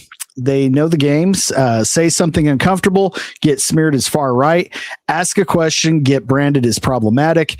Breathe in the wrong way, and you're accused of hate. So they're tuning it all out and speaking up anyway. Some are becoming openly conservative, while others are just refusing to play along. And yes, some are going too far, getting pulled into genuinely hateful ideologies, not because they started out with hate, but because they were pushed by their culture that told them they had no place unless they apologize for existing. There it is. That's one of the big ones. Because like we've talked about before, Nick Fuentes he's pretty Okay, yeah. lame And can I compared to some of the other darker places online. Yes. Yeah, and can I say something? I already saw one of the things I saw in the chat was a lot of guys were saying Nick Fuentes has kissed the wall, and a lot of you guys. That's a reference to the Wailing Wall in Israel. It's kind of this famous thing where politicians and powerful people will go there. They'll put on a yarmulke. They'll kiss the Wailing Wall, and so in the dissident right online, what that means is basically they've cucked out to Israel, and they're taking that Israeli money and they're being bribed to promote a pro-Israel agenda, basically. So there's already people for whom Nick Fuentes is too moderate, and that took about that long. So he's already too mainstream for a lot of people, and so it's like, dude, you could. I mean, when eventually, I think mainstreaming will hurt him in the long run. I think he will eventually go out of style. They're making him the new big bad boogeyman of the internet, just like they did with Andrew Tate a few years ago. This is his turn to be the big bad boogeyman of the internet, and they're going to use him going into the election to smear Republicans or whatever they're going to do with it, right? But at the end of the day, you're not getting rid of all the people who agree with him. And if he doesn't get the job done, they'll go for somebody more extreme who will. And the thing, I don't know if you got time to pull it up, but the thing that worries me about Nick more than anything was at the January 6th rally when he had a megaphone and he had a crowd of people who were hanging on his every word. What he said was, the Capitol belongs to the people, disregard the police. Yeah, they actually played that in the Piers Morgan interview. Yeah. We can go back to that in a moment. That's why I think he's a plant. No, I think it was Blue Eyed Scorpio that said this. I really think he is just there to make the right. So all of the boomers and the Gen Xers and everybody that's just kind of neutral or apolitical can be like, so that all the talking pieces on the news can show boogeyman clips of Nick Fuentes and say, see, this is where your kids are going to end up if you don't, if you keep voting the wrong way. They might try this, but I don't think it's going to work. And I think it's in part, Theo, do you remember that Gypsy, what's his name? Gypsy Crusader. Yeah. There's a Gypsy Crusader clip saying that Nick Fuentes must go mainstream, and therefore they will never associate with one another. Because it is the only way for people to realize that it's okay to think this way. And that's why I think, if he is a plant, the government is fucking up beyond compare. They could not be making a bigger mistake. If he is a plant, it doesn't matter. Because the people will already learn, I'm not the only one who thinks like this. There are all these other people who think like me. There are people who think worse than I do, which means I'm in a pretty good spot, honestly. And even if he's a plant, even if he's just controlled opposition, he's making too many people aware. I mean, Ben Shapiro did that for a lot of people. Ben Shapiro's probably a plant. Almost certainly not a legitimate person. Completely fake, completely controlled opposition. But he was also the gateway to a lot of people realizing, oh, maybe it is okay to have conservative beliefs. And Ben Shapiro, as controlled opposition, just gave people enough confidence to find the next worst person. Yeah, I think ours is making a good point. Like, a lot of people got into far-right ideologies, but they were introduced to conservative politics by Ben Shapiro. And it was that same process. They were like, I like conservative politics, but it seems like Ben Shapiro cucks to Israel and I'm America first. So I'm going to go seek out somebody better. Have a good stream, Nate. See you later, buddy. All right. Now, just to finish off this, and then we'll get back to the interview. So yeah, some of them are going into really bad ideologies. So that's the real danger. Push hard enough, shame deep enough, and silence long enough, and you'll create a backlash you can't control. We're there. That's happened. Is happening. No one should feel guilty for. Hold on, real quick. No one should feel guilty for the color of their skin or be ashamed for what their ancestors did. Being white isn't a crime. It's not a confession. It's not something that needs explaining. White guilt is dead, and Gen Z killed it. And no amount of hashtags, lectures, or forced diversity seminars is going to bring it back. Now, this part I thought was funny. He's talking about the plight of the straight white male, and then he puts a bunch of fucking chicks in the thumbnail. As always. Undermining our own movement. Right. But go ahead, Arza. What are you going to say? I think there's one other. So everyone's talking about the shame that Gen Z men are facing. And while I think the constant shaming that we've been facing is part of it, what they're missing is also we kind of got to see what liberalism wanted. We got to see what multiculturalism was about. We got to see what diversity is our strength does. We got to see what happens when you import the third world and when you let Jeets, what was it? For instance, Jeets and Punjabis, I think are the slurs. Whatever. When you let them into your country, what you end up with is an inferior country. When you introduce the third world into the first world, all of a sudden you become the third world. You get the third world. Yeah. Turns out white people made the best cultures. And now that we've tried to bring other people into them, we're weakening the good cultures. And Gen Z wants a crusade. I'm seeing constant posts about how badly Gen Z Americans want to go to England with guns and liberate England. Yep. All right. Were kept in ghettos, died of disease, of forced labor, of death marches. We know how many Jews were slaughtered. It's at least 6 million. What's interesting? I don't know. It's such a ridiculous generalization. You know, the truth is that most Jewish people have lost relatives in the Holocaust. In fact, I want to play you two clips. One is where you talk about Adolf Hitler. Hitler was a pedophile and kind of a pagan. It's like, well, he was also really fucking cool. So, you know, time to grow up. We're not children anymore. Am I right? I'm sorry. That's objectively funny. That's objectively funny. What do you want me to do? That's objectively funny. See, I'm gonna end up saying things that aren't gonna help your guys' current opinion. That's okay. Emerald has the music ready. Yeah. I mean, this is honestly my biggest criticism of this debate is how badly Fuentes dropped the ball with this part, is that he couldn't defend this statement. And yes, Hitler is objectively a cool guy. You have to be a cool guy to take over a third of the fucking world, to take over most of Europe, to take over a lot of Asia, and to supposedly kill 6 million people. You've got to be an impressive guy to do that. That doesn't make him a good guy, but it makes him impressive, and that is a cool thing to study how he came to do those kind of things. That shouldn't be a crazy thing to say. Yeah. Especially that he did it with only one testicle.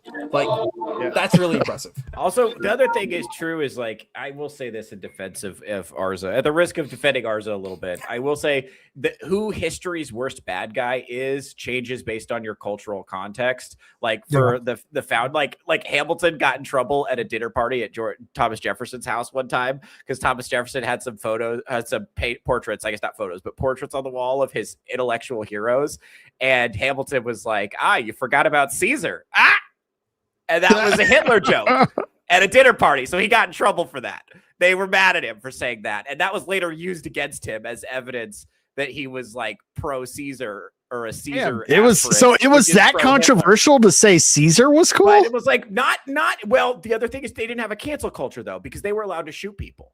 That's the thing. Dueling was legal. So they didn't have a cancel culture. Cancel culture was we're going to take 10 steps outside in New Jersey and we're going to shoot at each other. So that was different. So it regulated. But that was history's bad guy, you know, that was considered their example of a tyrannical leader who conquered too much. And Napoleon, everyone was scared of Napoleon. So later Napoleon is a figure, is the example of they're always talking about we have to prevent a God forbid we get an American Napoleon. Oh God forbid we get another Napoleon. Oh no, let's not get another Napoleon. They're talking about this shit all the time because he was this really scary tyrant that emerged from the French Revolution, which was this really scary historical period.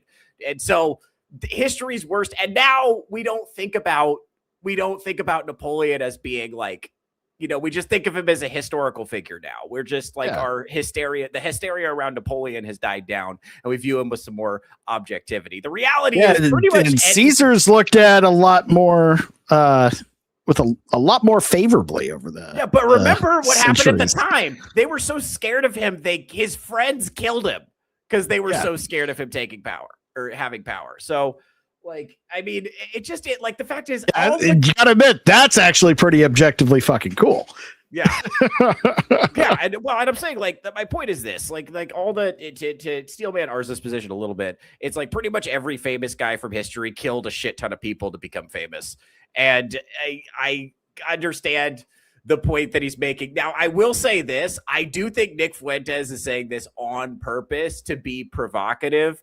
And this has more to do with something he describes in the interview for a lot of these clips is when his audience was a lot smaller and they shared an edgy in-group sense of humor that was common in that sector of the internet.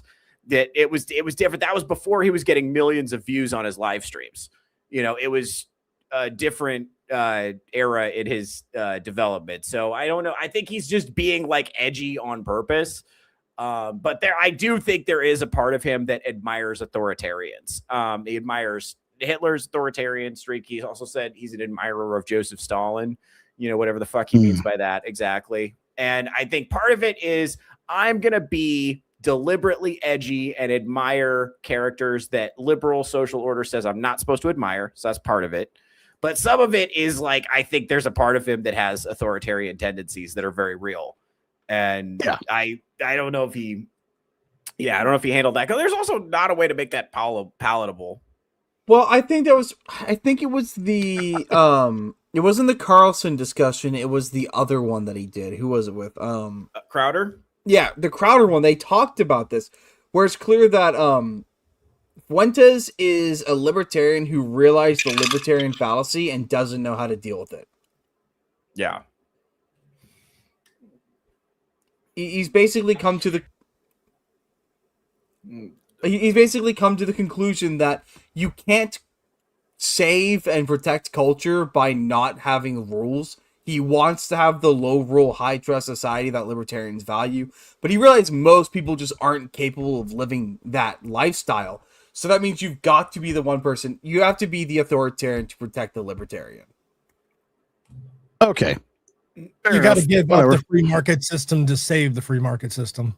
Yeah. Am I right? Am I right, boys? Am I right? Let's go. He was also really fucking cool. You regret saying that? Saying a fact? No, that's absolutely true. You think Hitler was very fucking cool? Yes, I do. One of them, and I'm tired of pretending he's not. Oh shit! He just did the Joker line. That's fucking great. Oh my god! To be honest, this is the problem. You see, it is like watching like a Thanksgiving with like Boomer grandpa or uncle and the little shit fucking high school or college age kid. They're just trying to fuck with him. That's just what this feels like. Absolutely. It's a bit like when you just say, I'm a racist. You're a racist who thinks Hitler's cool, but you're not anti-Semitic. If you're a Jewish person watching this, what are they thinking? I'll tell you what they're thinking, because I've got a friend of mine called Danny Finkelstein, who, when he heard I was interviewing you, he's a Times journalist. Wait. I'm not anti-Semitic. I have a Jewish friend. But could he pick somebody with a less Jewish name? He's Jewish, Arza. I'm sorry, they exist. Okay, but this is like getting Despite like your Tyrone best efforts, they McFried. exist. It's not that he exists, it's the name. What was it, Jerry Finkelstein? You don't get more Jewish than that. Is that a problem for you, buddy? It's like if J.K. Rowling was writing a non-Elvish Jewish character, that's what the name would be. Okay, I can see you're upset. We'll just try to get through this as quickly as possible. A book about his own family's experiences at the hands of Hitler and Stalin, because you also told Tucker Carlson that you admire Stalin. But let's just take what Danny said here. Hi, Piers. It's Danny Finkelstein here. As you're interviewing Nick Fuentes, you might try to... Do I need to skip this part for you, Arza? Or are you going to have nightmares tonight? I watched this earlier. I'm already having the nightmare. All right.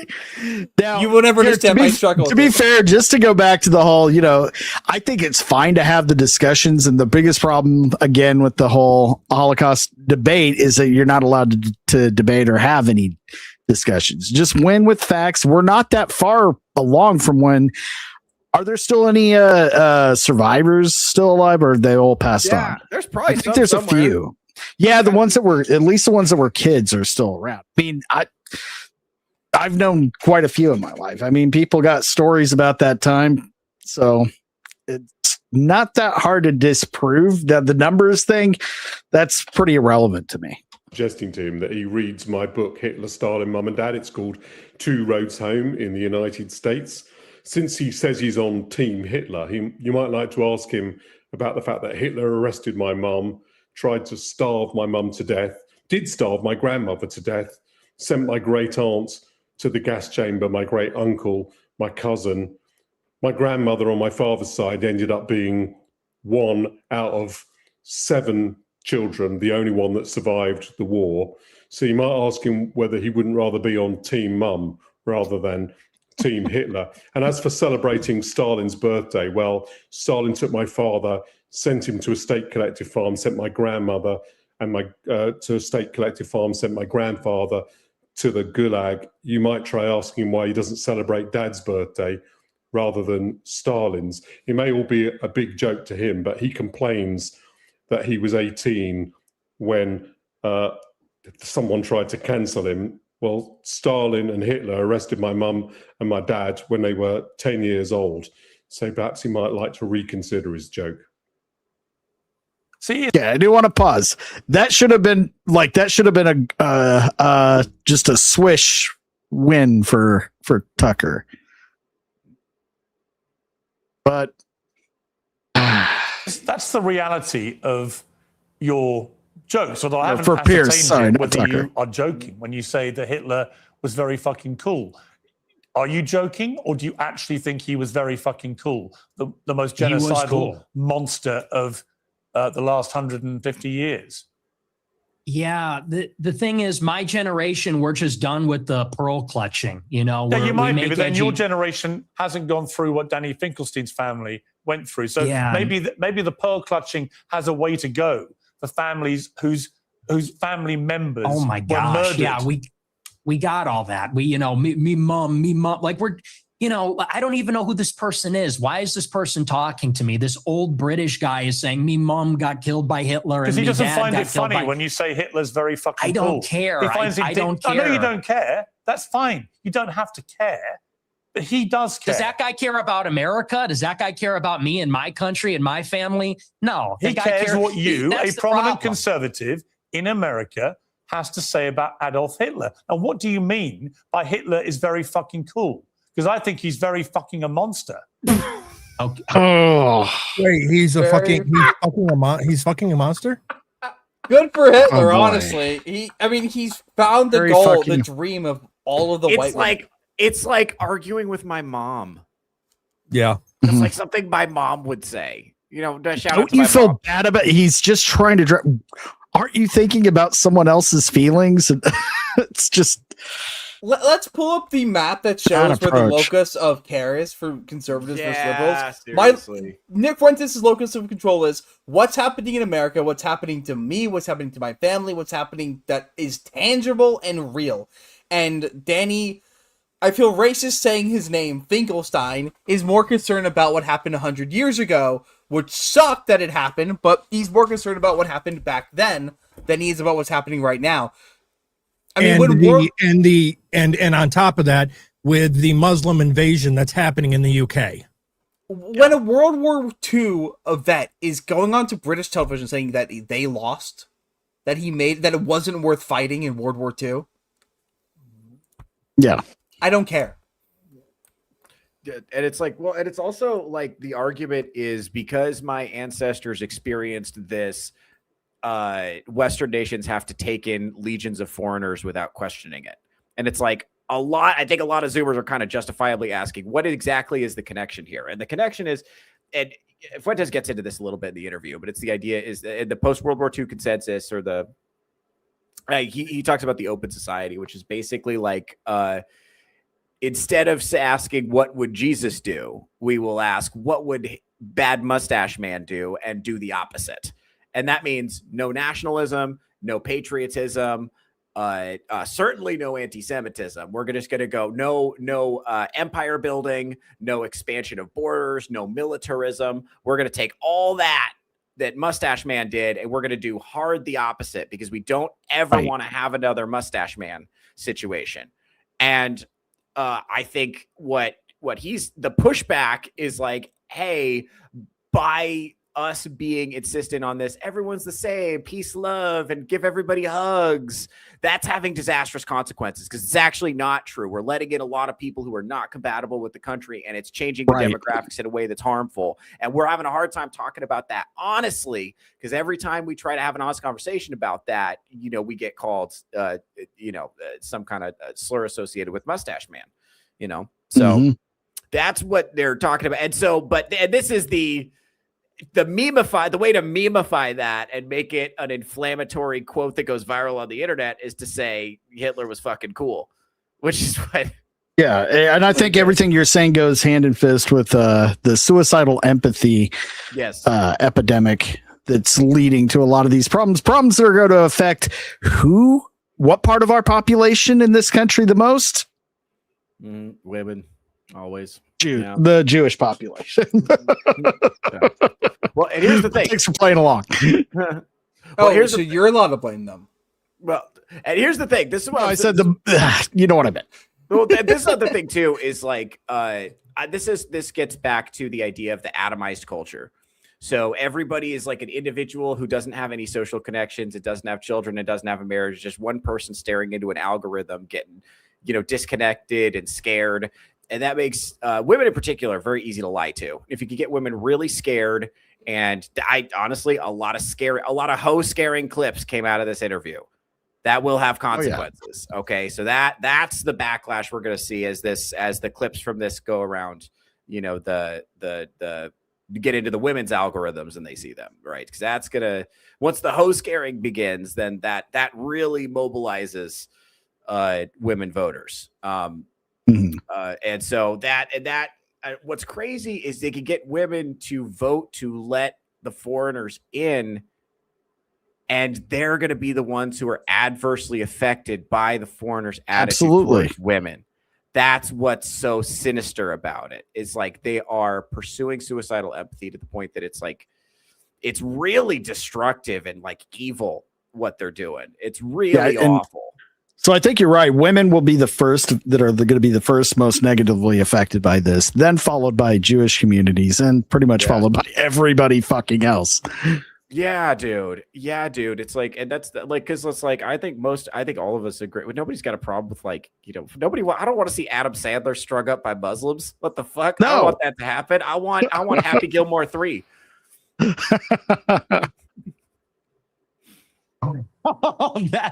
And that's a clip.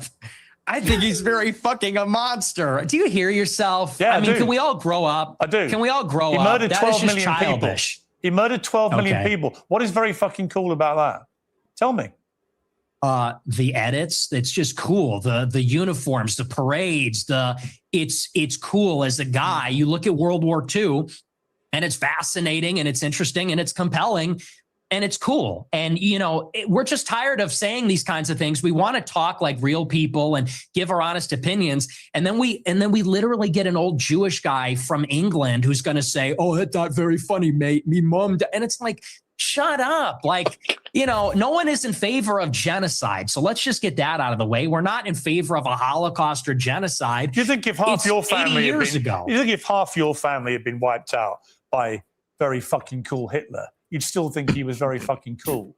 Or would you think that actually he was a despicable monster who murdered 12 million people, who targeted people? Those are mutually exclusive. This so wrong. He's not handling this appropriately at all. Here's the problem. Fuentes' answer was terrible. The edits, the outfits, that was a bad answer. That is not why Hitler was cool. And then Piers Morgan goes and fucks it all up when he's got an easy win. Being like, how would you feel if half of your family was murdered? Yeah. being cool does not mean being good. They are not synonyms. They are different words with different meanings. Why do you think Hitler's cool, Arza? Yeah, I'm curious. Well, it's what I said earlier. The fact that your a single thoughts? person was able to unify most of Europe under a single banner, was able to gain allyship with a large portion of Asia, was able to actually threaten the American military strengths, and I'm sorry, but being able to facilitate the death of 12,000 people, as atrocious as that is a pretty fucking cool thing to do when you're one fucking man. And that is not a small feat. Like, I'm sorry, your reason's a little less gay than Nick's, so. In order to be a famous villain that we think about for the rest of time, that you can't even say his name, you've got to be a cool guy. No, he's objectively right about this. It's not nice to say. I mean, I'm going to steelman Arza's position a little bit. He's objectively right about this. And this is, this to me, as I read history, it mirrors how people talked about Napoleon in the years after Napoleon. It mirrors how people talked about Caesar a little bit. There are famous guys throughout history that were tyrants, and people were scared that they would come back. And that doesn't make their accomplishments not impressive or not cool. And like, let me tell you, like a lot of people speak openly about admiring Napoleon, objectively killed millions of people, objectively resultful in tremendous death. I've got a better one for you. Atheists actively proclaim their love for Satan. Yeah. And they think Satan's cool. Yeah, a lot of people do. Now, coolness has always gone a little more toward the negative aspects of somebody's personality, not the positive. I mean, even if you are going to go back into nerd shit, but if you're going to take two characters that both are good, but which one's cool? Superman or fucking Batman? Batman's cool. Superman's not that cool. Hey. And the bad guys are cool.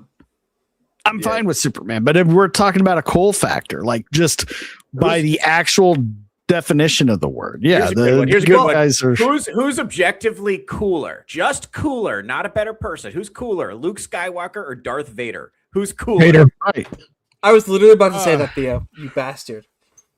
I go with Vader. I mean, Walking Dead, Rick or Negan? Negan is fucking cool. Objectively, yeah. And he's awful.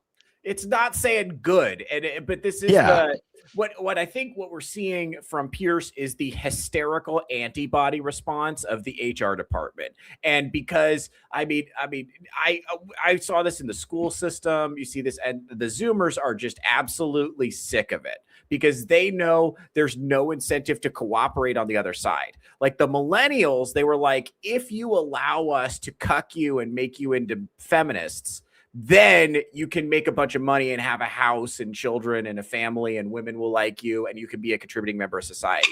And then we all ended up as debt slaves. And the Zoomers saw that and they're like, nah, you're not getting me. And that's what we're having. And so he's trying that same hysterical antibody response. Like, how could you even say that? Using shame and ostracism, not engaging with the argument. And by the way, intentionally misunderstanding what he's saying. Intentional misunderstanding is a big part of the hysterical antibody response to the HR department. Yeah. Except for one thing, Bat Sauce, he nailed Natalie Portman. So based. I'm getting into Vader. Natalie Portman's dresses in Return of the Sith, friend of the channel. People because they were disabled or Jewish or Romani Gypsy or whatever it may be. And that he systematically destroyed people, incinerated them in gas chambers. Do you think that you would find it very fucking cool if your family had been through that? Or do you think you would find it very fucking disgusting? And perhaps moderate the number of times you laugh about it or want to joke about it or want to abuse someone like Danny Finkelstein, who's written incredibly powerful books about what happened to his extended family at the hands of the Nazis and your other hero, Stalin. See, my point to you, Nick Fuentes, is that in parts of this interview, you try to come across as moderate, but every now and again, the mask slips. And it slipped again here with what you say about Hitler. There's nothing very fucking cool about Hitler. We know that from history now. We know what he did. You've already conceded. He's giving him everything he wants right now. He's just he looks like you look at his face and you can just see it's like you're blowing up.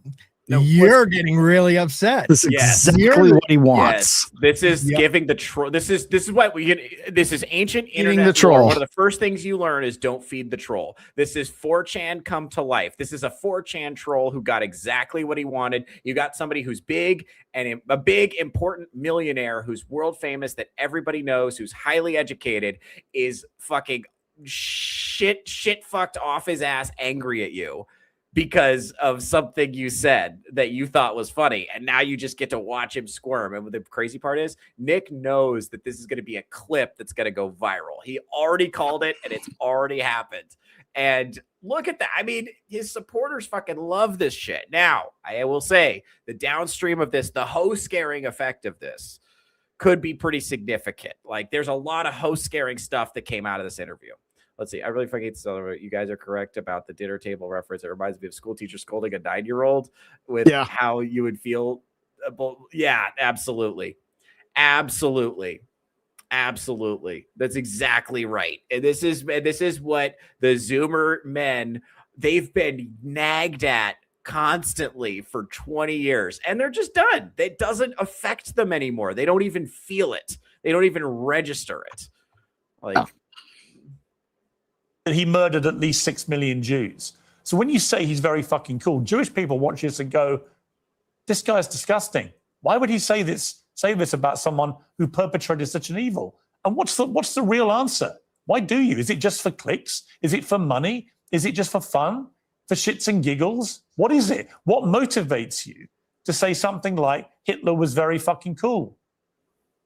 It's for this. It's for all of this. And the lack of self-awareness is amazing. You're a boomer. You're a 60-year-old boomer. And we've spent maybe 3 minutes on you saying, he's a really fucking monster. He incinerated people. And I'm sitting here saying it's not that serious. It's not that deep. And not that what serious. I'm getting at. Not that serious. Do you want to say more about you're not he's a monster? You're not a kid yourself anymore. You're not a teenager. I know. Right? You're nearly 30, to be clear. Yeah, okay? You're a fully formed adult who has a brain, right? And at some stage, that brain is taking you off these rabbit warrens. Is this an interview or is this a lecture? Can I respond to what you're saying? I want you to explain why you think it's fine to say how fucking cool Hitler is and to dismiss the very powerful 90 seconds from a British journalist who lost a lot of family members to the Nazis in such a callous, dismissive manner. I don't think it's powerful. I think we've been hearing that our entire lives. Okay. The Schindler's List.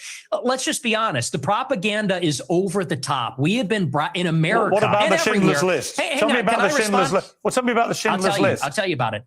We have been browbeaten as a people, as Americans, as Westerners for our entire lives. And do you know what this has done? It has taken away any sense of pride, any sense of love for our own civilization. We have been made the villain in our own story. We have been made because, well, let's just be clear. It doesn't begin and end with Hitler is a monster. This has been the political narrative, which is why we have thrown open the borders. This is a political narrative, which is why we can't be a conservative society as a whole anymore, why we can't be proud of Europeans, why we can't be proud of being Christian, because they've told us if you're too white and too proud and too Christian, it's going to lead to a Holocaust. And so my generation, our entire lives. Wait. No, Nick, it's true. And that's why people like me. That's why I'm popular, because this is bullshit. Shit. Honestly, yeah, it's a crock. We don't want to hear any more about me mom and me dad. No, listen. What you just said is a crock of shit. And you know true. It's called the open society. In your gut, you know it is. You weaponize this stuff. You weaponize this stuff for money, but you know when you say something like what you just said. I'm banned from banking. I'm banned from banking and credit cards. You know who you're talking to? I do it for money. And by the way, how much money you make? Your company's worth $100 million. Your company's worth $100 million. I was banned from Bank of America. And you shouldn't I'm banned from processing credit cards. And you shouldn't have been. But I am. So don't tell me I'm doing it for money. Well, ask me my opinion about that. I'll tell you shouldn't have been. Right? I don't agree with that. What happened to you? Then don't say I'm doing it for money, because you know that full well, and you say it's a grift. How much money if I wanted to be a grifter, I'd be like you. I would go and say, how much money are you making? I'm making a lot of money now. Yeah. Now that I'm the #1 live streamer in America, because people agree with me more than they agree with you. We're tired of hearing about slavery and the Holocaust and Jim Crow. We're done hearing about that. You guys I'm not done hearing about that. Okay, well, your generation's on the way out, and Generation Z is coming up, and we're finished with that. We're ready to take our country back. I've got 3 we're sons. not listening I've to got 3 minorities sons anymore. I've got 3 sons, and they don't share your views about slavery and about the Holocaust. They can have decency and compassion and humanity about some of the worst things that have happened in the last 150 years or more. They can do that, and they can also have. To that point, I had a friend. I have another Zoomer friend, but he's got a girlfriend, so he's not fully into this whole kind of thing. He asked me what is up with talked about that, MSK. Go ahead. He asked me what is up with Piers. Why is Piers acting and talking like this? It's real simple. Piers Morgan is a rich fucking boomer who lives in the whitest of white communities, in the most expensive gated communities. There are no Muslims or Indians or people of color anywhere near him. His sons will never know what it's like to not be able to have sex with women because they're so filthy rich from Piers Morgan's lifestyle that they never have to struggle. So, and for a lesser degree, they're not going to have to, while they're in school, go work at a pizza place and risk getting stabbed on the bus that they can only afford to go home in. That's the bigger picture. Not getting laid. Yeah, sure, that's important too. But they're never going to know that kind of. They're always going to feel safe, which in turn means they're completely out of touch. Piers Morgan was in touch 20 years ago when he was, living a normal life. And then he got rich and he didn't really pay attention to where the world went. So now he's in touch for 20 years ago, but that means he's completely ignored what's going on with Gen Z men right now. And the fact that he has so much, he was asked why he supports mass immigration, and his answer was he likes the fucking curry. The chicken masala. Well, it's worth it to have a really good bowl of chicken masala. To quote Mr. Bean, we have the ingredients. Now, can we kick them the fuck out? Oh man, he's a sheltered man who doesn't want to pay attention. And it's worse in Europe, of course, right now, but it's getting that way here, where people on their behind their, on their up on their hills and everything else, just away from everything. They want to look down and they see all that cultural enrichment and they think, oh yes, that's good. Look at that. That makes me feel good about me because I contributed to that. But do they want to live there? Fuck no. And they're not going to. They're not going to visit there. They're not going to live there. They're not going to send their children to school there or to go to work there. Everything's paid for. So, yeah, and another reason why, this kind of the whole Nick Fuentes, you want to call it a problem or whatever, the reason why this is so mainstream, when you've called everybody of his age group Nazis for every little indiscretion, this is what you get. Yeah. Also, this is another point. I don't know if you guys already brought up this comment. I just got back, but you don't need to be a genius to know Piers Morgan is a fake and a cog in the propaganda machine. Yeah. The other thing is Piers Morgan is like a complete retard. Like he doesn't have rigorously researched, thoughtful ideas. He just repeats the approved things he's supposed to say. Right. Well, so and to be fair, to be fair to Nick, I think he's an independent thinker, and I think he came to his own conclusions based on what he looked at. So, that's MSK. Whatever he said, don't worry about it. No, don't worry about MSK. Don't worry about MSK. He's just fun to have around. I love you, MSK. I don't know if I agree that Piers Morgan is part of the propaganda machine. I think Piers Morgan is just out of touch. He's a 60-year-old millionaire. A little bit of both. The problems he espouses were problems 5 years ago. He's 5 years behind. He's not been paying attention. He's been checked out at the wheel because he's worth so much money he doesn't have to be checked in. Yeah. And it's like you can see it when he has Critical Drinker and Nerdrotic on. Yeah, I don't think he he definitely was a part of that cog. And then when he stepped out of line and realized, because what did he get fired from? Was it CNN or one of the big networks? Which is why he's where he is now. He had some controversy a while back. Yeah, it was CNN because he took over the spot from, darn it, that really old guy. Radio show. Damn it. Downs? I don't know. No. Very. He was in the Ghostbusters radio host. Oh shit! I know who you're talking about. Don't remember the name. Yeah. This is all before in the chat if you guys can think but of it. But I know he had got so used to having the approved thought that the minute he said something with even a little bit of common sense before he got the programming, he got, fucked over for it. But just because he has those little moments where he catches up doesn't mean he's fully, really there mentally, or, like you were saying, Arza, being out of touch. You see that with Bill Maher, who I still, Bill Maher is a complete fucking retard 99% of the time, but every now and then he gets a few things 100% right. And I still like Bill Maher because really he's just a comedian. And he is willing to talk to people that disagree with him. But wait, hold on. MSK's trying to. He must have heard he was summoned. Star Wars is literally made for homos. Mega gay. They swing around long swords at other men. All right. Here, let's get back to it. Concerned views about issues like immigration and other issues. The two things are not mutually incompatible. You can have different views about different things. It's your lack of humanity and compassion for people about things like the Holocaust, about slavery. Very king. It's that people find so contemptible. And I don't understand why you need to do that. I just ask you, is your motivation financial? Is your motivation for fun? What is the motivation for saying these outlandish things, which you don't need to say, and which I suspect, I don't know, I suspect a lot of it is performative. So what is the motivation? I'm an iconoclast. The Holocaust is not my religion, and it is treated like a religion. It is treated like a religion with dogma, with blasphemy laws, and that secular religion says, and you say that's a crock of shit.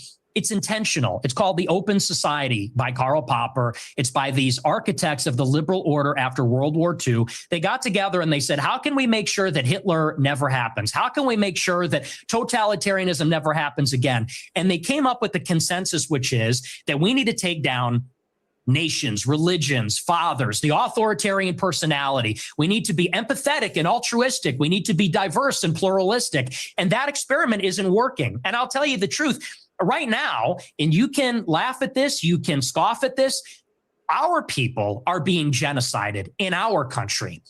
50% of the live births in the United Kingdom and in the United States are non-white. In 100 years, my ancestors, your kids who are so empathetic and compassionate, they're going to be a minority. They're going to be a minority in maybe a Muslim country, an Indian country, an Hispanic country. And these Jewish people that are 100 years old talking about my grandparents and the Holocaust, they don't care about that. Actually, they like to see it. At the SPLC, they're literally counting down the days until whites are a minority in America. So forgive me if I don't believe them when they talk about compassion. There's a genocide going on right now. It's not against the Jews. How many Christians are there? In Gaza, it's against How many whites. Christians are there in the world? Like me. 1 point some billion. Yeah, 2 billion. How many Jews are there? 15 million. Okay. So with a straight face, you're going to tell me the world is being overrun by the... Okay, he kind of glossed over all the points Nick Fuentes was making. Yeah. What the fuck was that? Well, on top of that, did you notice what he went to? He went back to Christian. Now, there are different. What Fuentes was saying was white. Two different things. So Piers is now coming from a completely different angle to attack him. So a disingenuous attack of what he was saying. Fuentes is bringing up the fact that white is going to head in the direction of becoming a minority in traditionally white nations. And Piers just went to, well, how many Christians are there? Well, guess what? There's Right. Asian Christians, there's African Christians, Middle Eastern Christians, Christians in America. That's a completely different thing there, Piers. Actual genocide going on in the Congo right now. Yeah. Or Back in them up. South Africa against the actually The farmers. not a religious, but actually a Racial.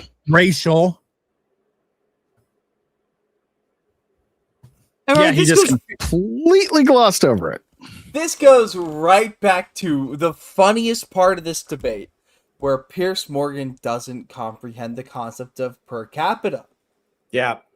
Piers Morgan I'm pretty sure it's deliberate. Honestly, I think it was deliberate, where he can't comprehend per capita, and now he can't comprehend that it's possible to be a very large population and be being genocided. And genocide doesn't require active killing, it just has to be eventual replacement. And not to say the great replacement, but that is a genocide, to outbreed another culture in their own home, to taint their bloodline through crossbreeding and then forced conversion. That is a genocide. It's crazy because, like, when leftists bring this up, it's like, hey, isn't it great, this wonderful thing that's happening? But then if people on the right bring it up, they're like, how dare you even imply that that's happening? Right. That's crazy. Or how dare you imply that it's not a good thing? And their example is like, but wouldn't you like to eat street slop? Don't you want more street slop on every corner? And it's like, nope, I do not. It's so tasty. I do not. White people can make street slop too.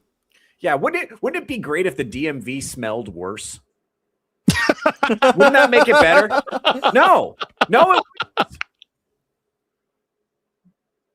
Oh man. Well, we didn't have time to get to Tim Pool and Candace Owens, so we'll have to pick that up on Thursday. And we'll go ahead and finish up with this too. We're already 10 minutes past the 2-hour mark. So we are going to wrap it up here. Short show. We try to keep these right at 2 hours. They are during the weeknights, so we all got work in the morning. Start down at the bottom with Arza. You going to be back Thursday, man? You got anywhere to be? Thursday. I believe I'm going to see the FNAF sequel movie with a friend. I've not seen the first one, so I will not be here for the show probably. Okay, no worries. I'll let you know if I can. I'll let you know if I can be. Awesome. Well, you're welcome back if you can make it in. You got anything coming up this week? Well, no, I don't think I have anything coming up this week. I'm trying to get back into creation. I'll at least try by the end of the year. I don't want to move forward with pop culture daily shit posting. So, that's a burnt out niche, and it's so oversaturated. So I just got to figure out what I want to do in place of that. No problem, man. Find out, do what feels good. You might find some, I hear there's some history in the 40s. You might be interested. Drunken Emerald Arrow, Mr. Producer, where can people find you next, man? Coming up next on Saturday at 7 p.m. PST over on my channel is insert title here. We will be back this week because, hey, I'm not going to be fighting the flu like I was last weekend. And then next Tuesday night at 6 p.m. PST back on my channel is Nerds Covering the News. Theo Snodgrass, co-host extraordinaire. What do you got coming up, man? Hey, what's up, folks? My name is Theo Snodgrass. I'm a comedian and podcaster out of Las Vegas, Nevada. Tomorrow, you can catch me doing my live stream, 11 a.m. Pacific time, as I am every Monday, Wednesday, and Friday. I'm doing my show, Theocracy. I'm going to be getting into this, and I got some other clips I want to react to as well. We're going to go into a little more granular detail on some of the things that I thought were really important. It's going to be fun. That's what I do over there. It's a solo stream. It's just me talking about the things I think are important. I also have a panel show called Touch Grass with Theo Snodgrass, 11 a.m. Pacific time every Saturday. Best thing you can do if you want to keep in touch with me, you want to see my live comedy clips, all that stuff, follow me on YouTube, follow me on Instagram, follow me on Twitter. Actually, support me on Patreon because there's going to be a lot of stuff going up on the Patreon pretty soon. We're trying to get that Patreon off the ground. It's going to be a lot of fun. Check out the live streams. They're a lot of fun. I've actually had a lot of growth on my channel lately, so we got some new viewers. So it's going to be a lot of fun. I would love to see you guys in the chat. It's gonna be a lot of fun, and I'll be back here, of course, on Thursday. We're doing Yeah, Right, Thursday. we'll be back Thursday with part 2 of this discussion of the Cringe Wars. We'll finish up the Fuentes versus Piers. We might have a few more clips to cover with that, and then we'll go right into Candace Owens versus Tim Pool. Tim Pool's rage out the other night. Tim Pool may be quitting. Candace Owens is escalating. She's now moved on to Tim Pool and the government were involved. It's just great. Jeremy perfect. from the Quartering has chimed in because Candace doesn't care about the midterms. In fact, don't vote in the midterms. Only watch her show. That's pretty much the message there. So we're going to get into that. It's going to be a lot of fun. Through a lot. The man she's been through a lot, right? What part do you not understand? The man she wanted to marry was murdered right in front of her, and the woman he did marry is getting all the attention that Candace wants for herself. She's going through a lot. And I think we should give her some space and maybe a hug if she wants one. Well, I'm sure you can get right on that. But thanks for tuning in, guys. So again, Thursday, 7:30 for part 2 of this discussion. We'll be back same time, same channel. And we may even bring another Ironcast out on Friday. We'll see how the night goes. And then Saturday at 4:30 p.m. PST is Rogues Gallery. Again, joined by a lot of the same gentlemen here with me. But it's been real and it's been fun, but it hasn't been real fun. So I'll see you next week. Bye-bye. Oops. I got to hit in stream. I'm on StreamYard now. I forgot.